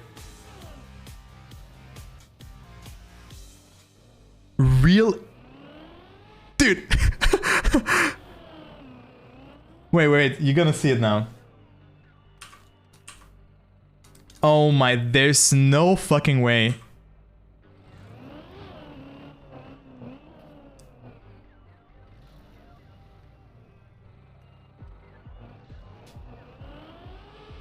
Dude, there's no way, dude. Oh, dude. I knew it already. Like, it felt a bit different. Just a tiny bit. Okay, well, cool. You have icy tires there. Very nice. Great. Figured something out. I knew it, guys. I knew it. Anyways. Let's go to map 20. Have you seen the Mew Medicine cut? I was a pioneer. Guys, like and subscribe. There's my reaction.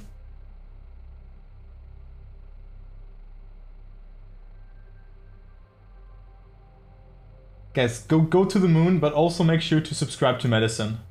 He really deserves that.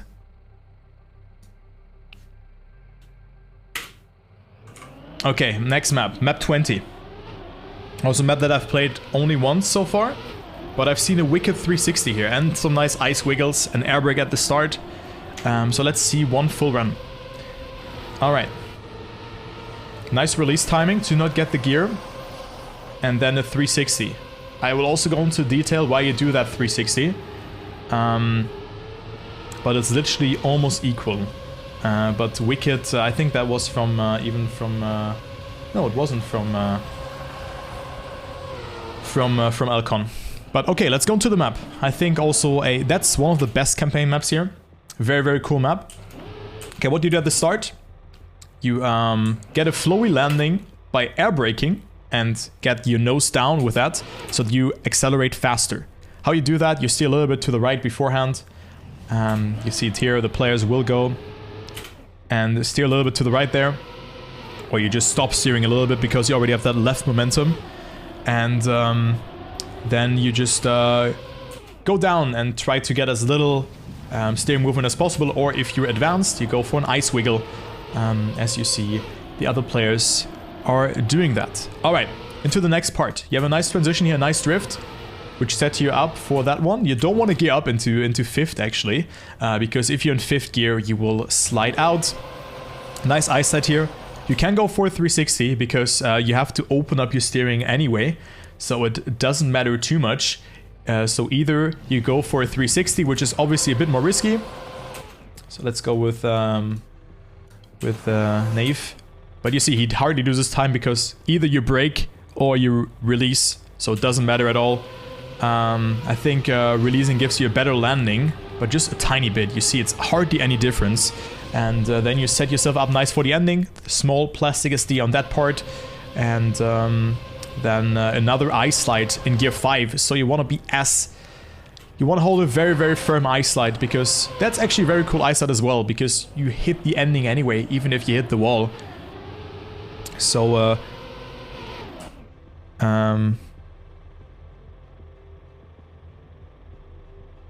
Wait, I did say that. Oh yeah. Oh, true, I did. Thank you. Thank you. Fixed. Fixed. Thank you very much. Thank you. Thank you very, very much, guys. Alright, but a very cool map. So right now we're analyzing the campaign for everyone who just joined anew. Yeah. Hello, Vala. Hello, wait, no, X-Neo, you just followed a couple of minutes ago. Thank you very much, as well as Wingsnap. Much appreciated. I think there's still some room for improvement. I think one thing that I see here is maybe do a small SD on this part. Here.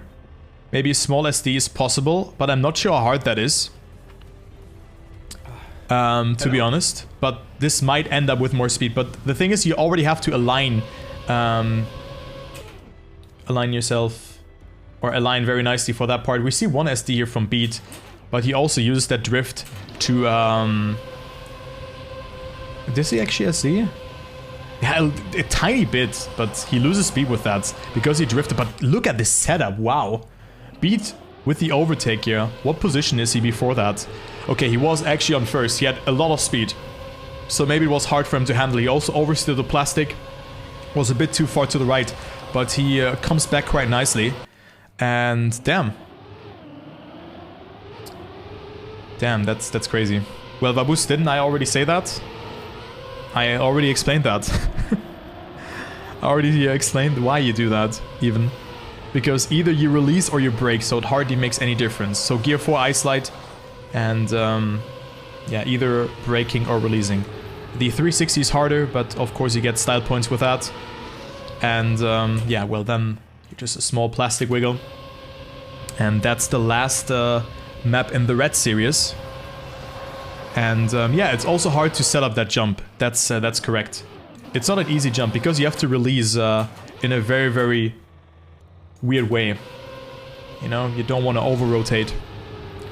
But I mean, I think the only thing that I could really give you as a tip is the fact that you don't want to get a slide here.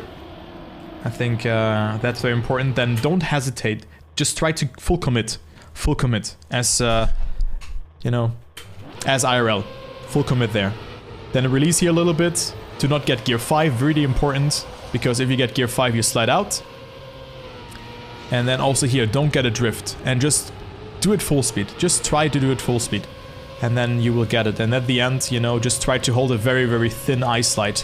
You don't want to oversteer, else you will land in the barrier. Or you just slide out. So that's the map.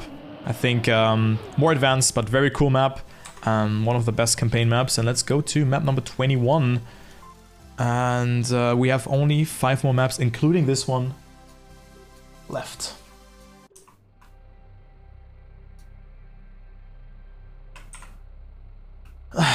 Alright, so 21, a remake of Hawkalicious. A map made by Hawk. Was a full tag map. And let's see what players do here. We have Gecko, Piranha, Haskell, Urix, and Vortex. Let's see what the world record does. World record might be a bit faster, but there's a cut that is possible on this map. But I think no one is going for that. But it is possible, yeah. And on this map, really important, gear 5, hold it. Hold it here. Hold the gear 5 here, and then you will get the author medal. Like, it's so vital to get that gear. I lost so much time due to that, by not figuring it out accordingly. And then you have this very thin ice set at the end again. You won't get ortho. Oh, I mean, you can get it, but you just need some more practice. I think that's all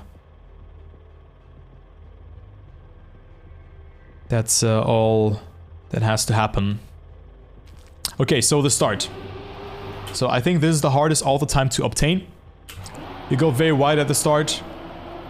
Not lose gear 4. Then very nice drift. Those drifts on this map are so satisfying to drive. Get a good apex. The thing here on the ice is you can angle yourself like that, like Vortex did. But the thing is, you have to land in a nose, or you have to nose set afterwards. You know, Vortex has more speed out of it, you see it. He catches up because due to that speed advantage, even though he was a little bit behind with that approach, he got more speed with that late apex. But getting that nose slide is very hard to do. Comparable to one of the white maps that we've already analyzed. It's hard to do that. But Vortex catches up with that. Then a nice uphill slide. You don't want to get airtime there again. And then a very nice drift. The thing is, you maybe end up in a nose slide a lot of times. The problem with that is if you readjust your line and you just stop steering to the right here and start the drift too early, or just try to drift. Either you do a neo slide, which is if you cannot do a normal slide already, when you're too low, or when you're too slow, or when you didn't steer enough or sufficiently into the direction. Like you need like half a second to steer into a respective direction before you can do a normal slide. And in this case, you know, when you don't commit to it, you have to do a neo slide. So that's hard to do. It's a tricky slide, but very satisfying once you get it. Also, this one has a quite late apex in order to get as much speed as possible, because you have a long stretch coming up, and also a good no jump which initiates your next slide that goes very inside, and you want to hold fourth gear all the way. Then get gear 5 just before that transition, before that drift. You can wiggle, but you don't want to oversteer or over wiggle, because then you will get a gear bug and you will have difficulties to hold gear number 5 in that next turn, because in the next turn you go a bit wider. Yeah, you don't go full tight. You aim to have the best apex, or the apex around this corner here. Yeah, not around this corner. This corner before. Like, you don't want to go full inside here. I did that mistake as well. I lost gear 5. And with that, the run is mudded. And then you lose your gear somewhere here. Wait. Let me quickly go into the replay again.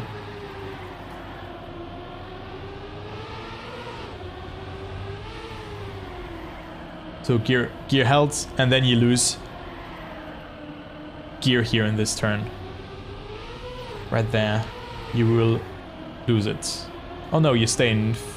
Do you stay in 5th actually? Do you stay in 5th? Let me check. You're in 5th now? You stay in 5th, you stay in 5th. Still... No, that's gear 4. That's gear 4. And you will hold gear 4 up until the ending. So you gear down in this corner here. I was a bit distracted here from the lights. Was blinded by the lights. And also this drift here. Very cool to do, but you have to figure it out. You have to, again, play with your icy tires that you just get. And it can be an awkward apex, especially with that turn here, which is really tight. But again, a very, very thin ice slide into the ending. You cannot really slide out there, but you have to do an ice slide in order to hit the finish very early. So that's how you do that. Very cool map. There's a potential cut. I didn't go over it. Maybe someone has a streamable that we can show on stream. But it's something with bouncing off of some scenery. I'm not sure if it's faster even, or if it can be faster. But players have tried it. It's like somewhere here on the left, I think. Was it here on the left, or where was it? I don't even remember where that cut was.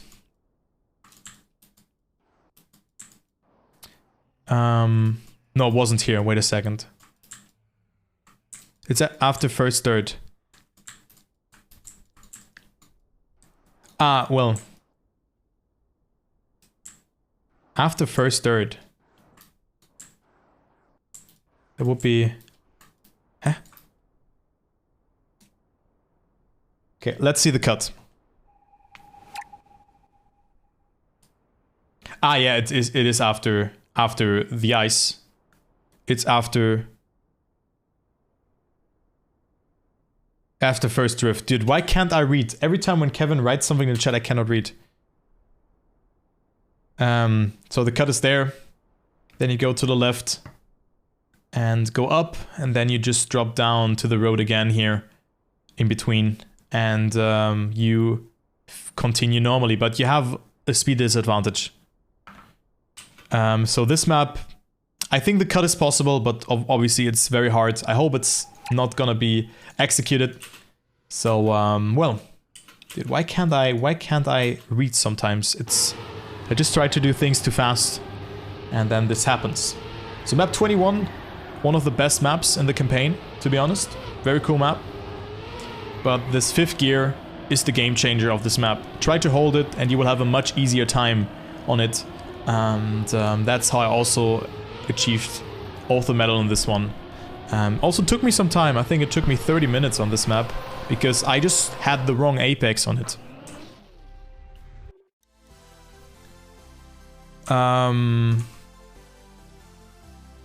I mean, I tried it, but I don't know, it somewhat is now broken in the editor. Sitoxa guy. It's now broken in the editor. I don't know, I had to reinstall everything. It was possible beforehand, but right now it's not really. So I would love to do that, but yeah, I don't know, I had to reinstall everything. I have no idea, but maybe you guys have seen it when I tried to see the gearbox, the wheels on that previous map on what was that, 19. Because there's apparently some snow correlating the map a little bit, and that can mess up your line. So yeah, that can happen. That can indeed happen. That is not good. Okay, but let's go to 22. Also very awkward map with an SD at the start. Just a little bit to get some more speed. Dude, what the fuck is that skin? What the hell is this skin, dude? Oh my god, dude.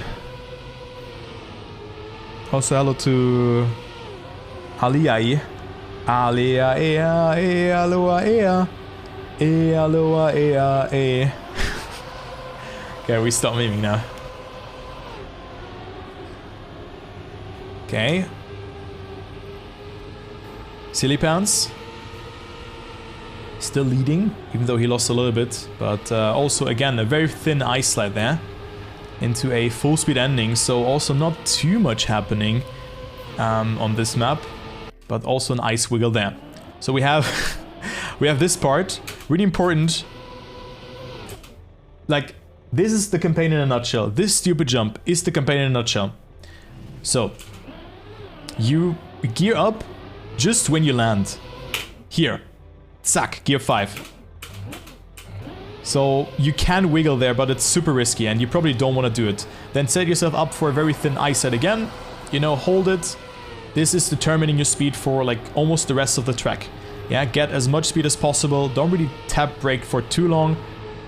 Then you can release here, that's fine, but you want to do it like silly pants. Do it full speed in order to get as much speed as possible. Also here over that part. Oh my god, you see that? He geared down before the grass. Compared to the others, he just gained so much time. Wow, that looked like a hard line. Because he went so far to the right, he just got more speed. The others had to oversteer. So let's see what Sank did. Didn't get the best landing. Got the gear. Here.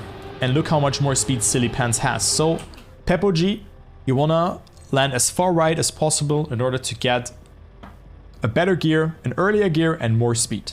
So Sank, sorry, we're not sane today. Lost a lot of speed by that.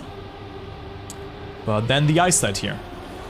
Good one from Sank. Got it a bit thinner than Silly Pants, and that's very cool what you could do here. Because you have this elevation change, this banking, this upwards banking, and you can use that to extend the ice slide and also make sure to hold a bit longer and gain speed.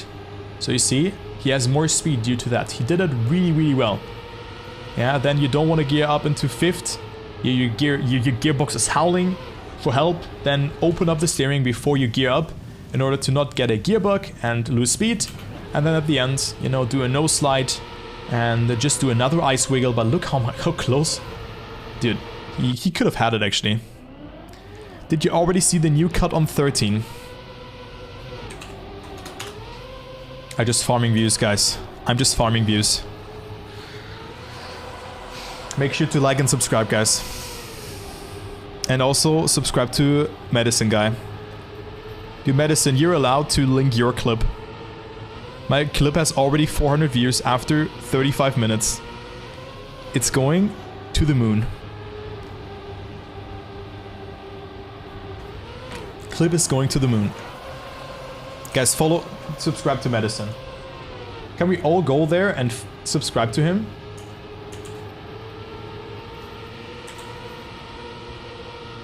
Can we all go there and subscribe to him? Here, that's Medicine. Go ahead and subscribe. Yeah, look at that. Oh wait, his clip also went to the moon already. 600 views. Look at that. Wow. What the hell, dude? His clip is on the moon. Holy shit. His clip is on the moon. Good, Medicine. Good. Good. Wait, what is going on with my game? Hello? Hello?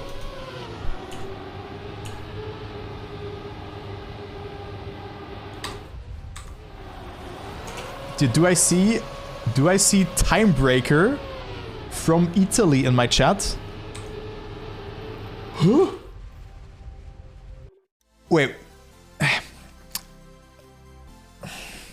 Huh? What the fuck, dude? We played bait together back then. Holy shit. What is going on here? We played Bay when I was a kid. When I was like 15 or something. We played Bay. What the fuck, dude? We hunted the reality. The cut version. How are Mido and Medino doing? Holy shit. Oh, Mida? Dude, I forgot. Oh my god, dude. Okay. I was 14? Yeah, we were all pretty young then. But I know that you had like 2 friends or 2 brothers that played. Dude, I'm 25, bro. I miss Bay. Yeah, Bay is great. Dude, Danik B's here, Timebreakers here. All the boomers. Coming back to the game after 12, what would you recommend to relearn the game on keyboard or controller? Ooh, I mean, I'm not the best player myself, you know, that's why I'm a caster, but what I can recommend to you is play the device that you're comfortable with. Play the device that you're comfortable with. But hey, dude, I remember those times, dude. Holy fuck. Timebreaker, you're an absolute legend, really. Wasn't reality even your map? No, it was from Arcona, right? Arcona was it. Arcona, but you built some giant cup maps, I think. If I recall it correctly. Okay, we have a very weird dirt map here. I mean, the thing is, you have action keys, which lock your steering. So, very, very useful. If you feel comfortable on keyboard, then do it. But I think pad is still a good input device. But all the upcoming players are using keyboard. You know, there's not really a discrepancy between controller and keyboard anymore. So that's what I can tell you. I hope that answers your question. Yeah. Seeing my clips on YouTube? Hey guys, my YouTube popping off. I see. Nice to see you, man. Very cool that you're here. Very, very cool, mates. I am delighted to hear that. Alright, but let's go ahead into this map. It's a very unconventional dirt map with a lot of parts where you can catch airtime and with that lose your gear. And the most important factor on dirt is that you actually hold your gear, else you're just running behind and you lose gear after gear, you get gear down after gear down, an awkward gear, and you want to avoid that. Yeah, so let's go ahead and see what players do at the end, because I think that's a bit easier to cover. So you have to hold that gear in this turn. Gear 4 to hold it here. Wait, they're not holding it actually. I thought you hold gear 4 there. Okay, so they sacrificed their gear to go tighter. I thought that you hold gear 4 here, but you don't. Okay, I learned something new. And why do you do that? Because you get a good transition with that. If you hold gear 4 here, I think I can just translate my knowledge, how I did it. I was like here. I was like here, had gear 4, but you don't want to do that because then you have a very awkward transition here. That's why you lose your gear up again, and you have a tighter line and a better approach for this turn. Hold gear 4 here because you gear up beforehand. Get hardly any airtime here, just a little bit. Very important on this part to not get airtime here, because this will ruin your line. And also don't touch the grass. You know, we don't play Elden Ring. We don't want to touch grass here. And then you are good to go. Hold gear 4 again. Get a good apex here. And you can overjump this grass here because it's penalty grass. You want to overjump it to not get slowed down by it.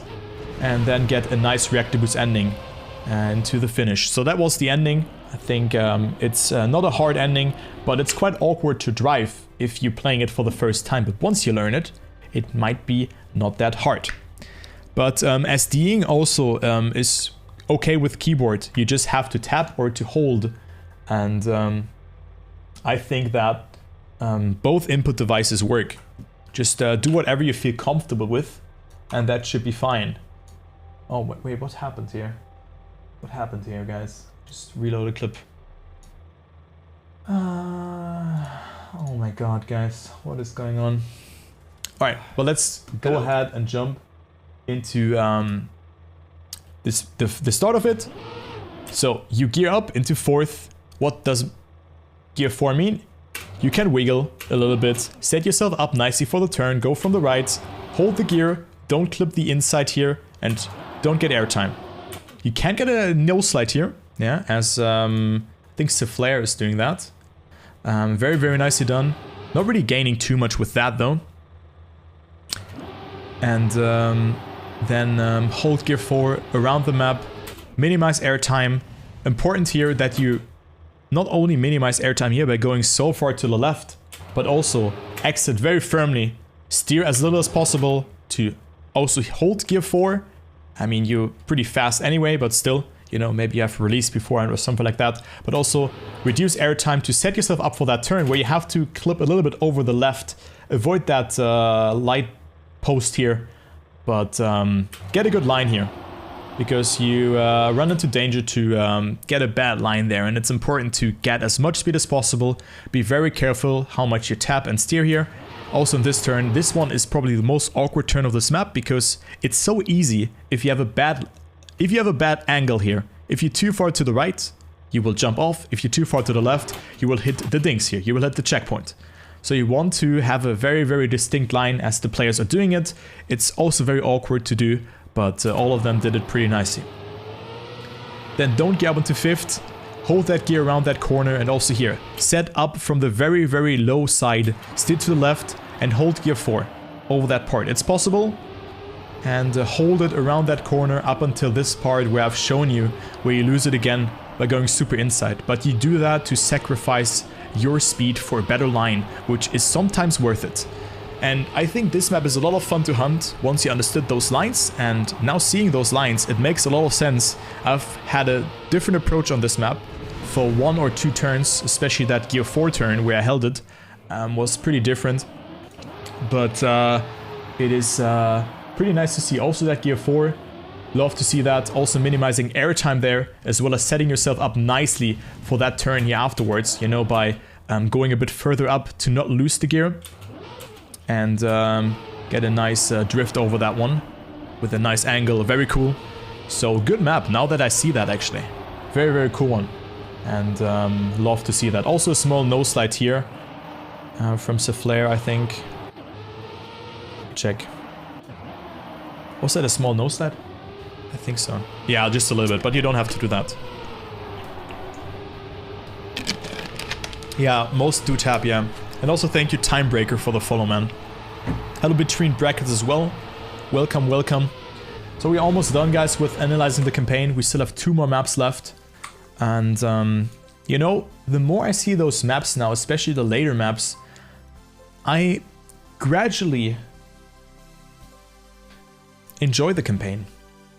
Gradually.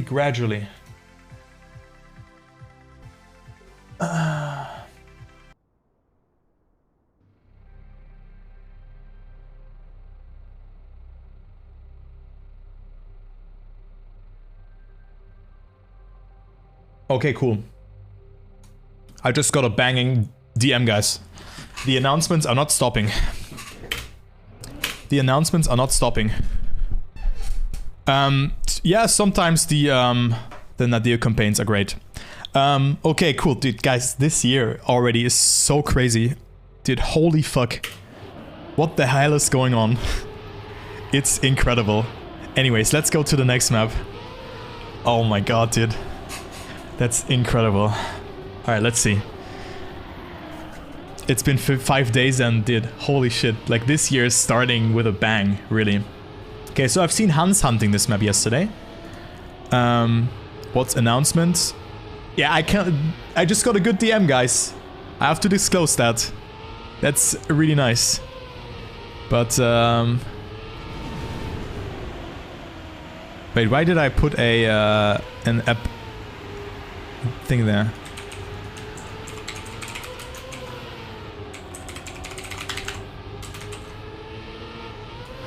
Why did I put this? TM World Tour casting gig? Not yet. Not yet. Okay, map 24. Reminds me of... Was it also 24 of the Spring 2021 campaign? Let me quickly check, actually. I'm curious now. Let me leave the editor and check. Live. Solo campaign. Wait, previous campaign. Where do I do that? Spring 2021. Was it 24? No, it was 21, I think. Or was it... Wait, what map was it? What map am I searching? Previous. Spring? There was like a version of it that was tilted from Arizal. He built that map. It was also 23. And there was a tilted spring campaign. And this map obviously is not tilted right now. But it had a tilted version where I did world record on. Temporarily. But I've beaten some prestigious names. But this map really reminds me of this map here. I'll tell you that much. Okay, back to my TED Talk. Back to 24. Edit. Zack. There you go. Okay.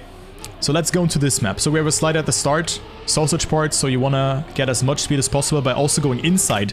The reason why you go inside and not outside, I thought about that line here, that you just go outside of the block, is the fact that you want to travel less distance, but also angle yourself over that part to get less airtime. Again, reduction of airtime is important.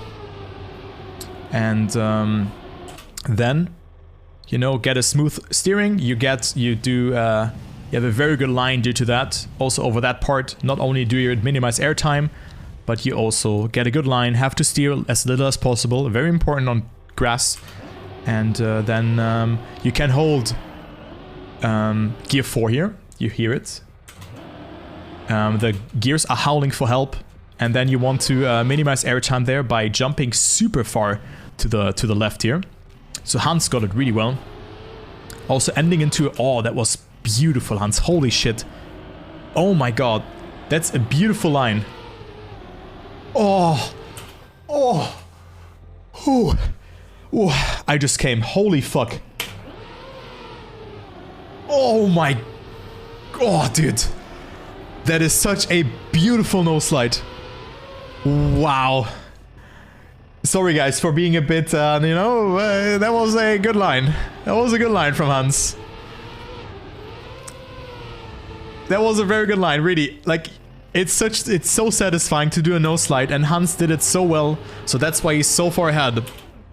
So now we're entering a very, very weird section of this map, because we have one transition that is very unconventional. Actually, 2 in a row. We have this drift, where you don't want to air brake, and just let the car do its thing. Drift very late because the turn is narrowing in and you need to get a good apex to the right. If you're too far to the left, you dodge. If you're too far to the right, you are also dodge because you will get airtime because this block is not completely straight. Yeah. Then nail the apex.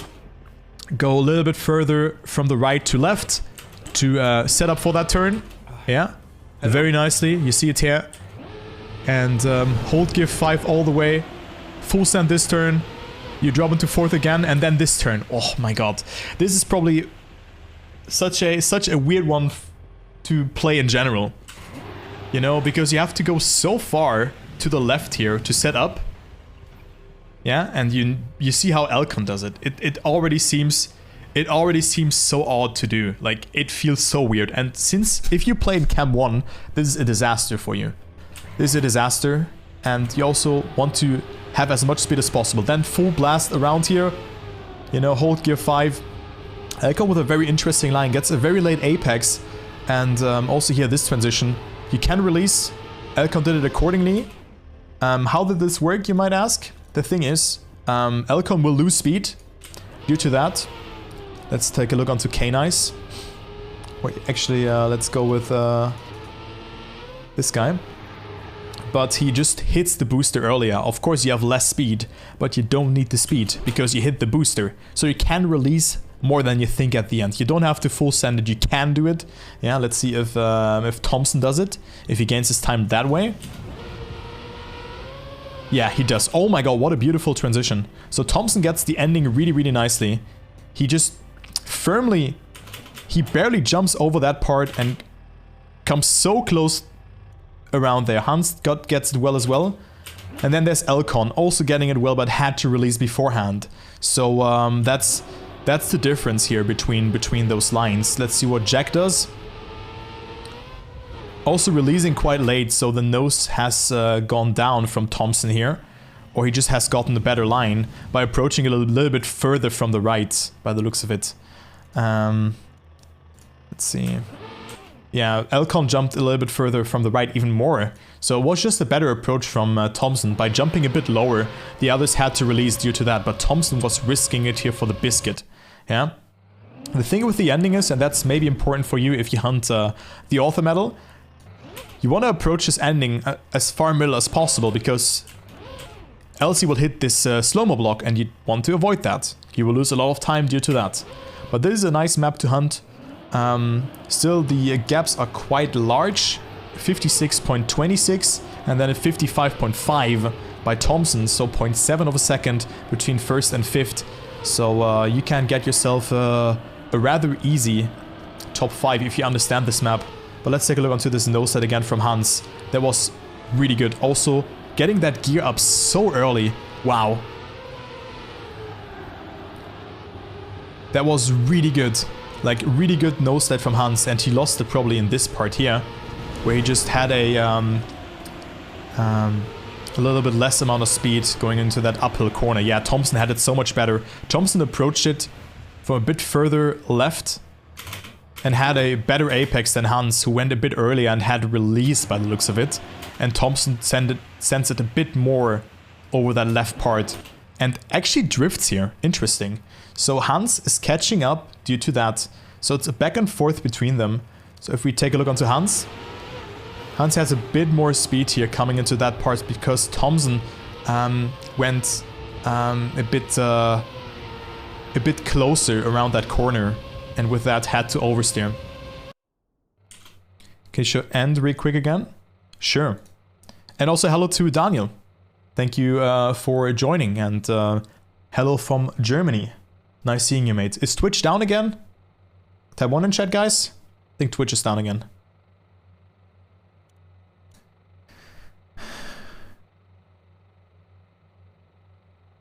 Dude, I don't see any sub badges. No one is subbed in my chat right now.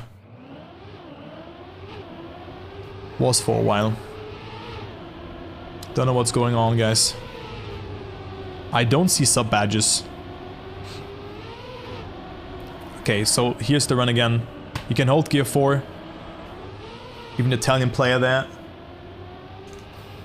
I am so fucking okay, happy. but I see this sub. I don't see sub badges. Like, I'm not joking. Axneo just subscribed. I'm not joking, guys. Like, look. I don't see sub badges. You know, you just subscribed, no badge. Test. I'm the only one who's sub. You guys are not subbed. Listen, this key is not... Yeah, well. This kid, the only one sub to my channel. But thank you so much, XNeo, for the sub. I really appreciate that. You don't have a badge for me? Dude, it's so weird. Wow. Also, like... What the hell is going on, dude? What the hell is going on? It's so weird. Whatever. Whatever, guys. Let's go into the next map. Very cool map though. Dude, we're talking so long over the campaign. Holy moly. I hope you enjoy this concept. Next time I will prepare it even more. I'm jumping almost blind onto the maps. And let's go into the last map, map 25. And then we play some matchmaking. Then we play some matchmaking, guys. And we can have a little bit of a chit chat. Yeah? Alright, well, let's go. Map 25. Last map with a cut. Or a trick that I've spotted already. Okay, so already a start, very important. That you steer as little as possible. And also angle your car as little as possible. You see an eyesight that has been done here. You don't have to do that to get the AT. I think this is one of the easy ATs. But the eyesight is, again, a very thin eyesight. And, yeah, it's not easy to do. Then the trick. You get reactor boost up, fly over the reset, release a little bit to not jump off too much, skip the no steer, and yeah, well, the reactor boost runs out of the reset. Then get into gear number 4 it is, and nail that eyesight here. And try to control that. The problem on this map is, firstly, getting towards... Actually, there's only one problem on this map, and that is getting that transition accordingly. The start is all about having a good line, you see players steering a bit to the left before the jump. You see, they want to minimize airtime, steering to the right beforehand, but also they're steering a bit to the left beforehand. Why are they doing that? Because they want to steer as little on the ice as possible, because if you steer and if you off-angle your car in the new ice physics, you will lose a lot of speed. That's why you don't want to do that. So that's why they're doing that here. Then a small tap to the right has been done to minimize airtime and get a nice downhill, and then make a smooth approach into the bobsleigh corner here and get some speed out of that. So the gaps are already there, but the most important factor on this map is this trick here. So the question is, how do you do that? Unfortunately, I cannot show you inputs because my overlay is down as well. But let's go with Medicine. Medicine approaches it from the very far left corner here. You see it? Left corner there. And then he drifts into it and tries to tap the brake. The thing is, you want to slightly over-angle your car, because if you over-angle it more, you have to release, because your car will then just go here into the mud. But since you have already some left momentum to your name, and you don't have that angle, he doesn't have to release, and the car is just hovering over to the left. So very important that you get as little of an angle as possible. You can also do it with a release, yeah, that you just over angle and release, but reactor boost up is vital. The thing is, if you over angle and you release, you have to release here again, like Medicine doing like a no jump with that, having to release even less, and the reactor boost runs out somewhere here when you do this over-angling. So that's what you have to bear in mind. You will get the no steer block. And also controlling your car with that amount of speed is super hard. Look, once you leave the ice, you have to brake and release. And actually Medicine holds gear 5 by the looks of it.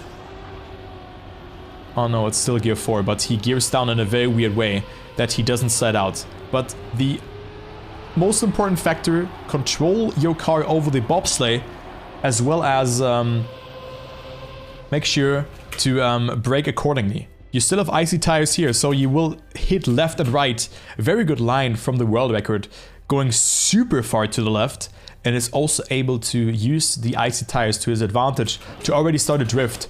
And look how far inside he goes, how much speed and how much momentum he gains over Madison. He's so far ahead. Madison obviously comes back with more speed, but the landing here will seal the deal, and that's a great world record already from Galenium.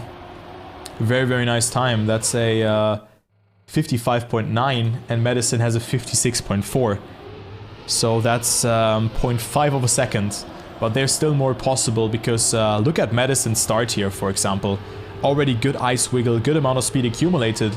And the others are a little bit further behind.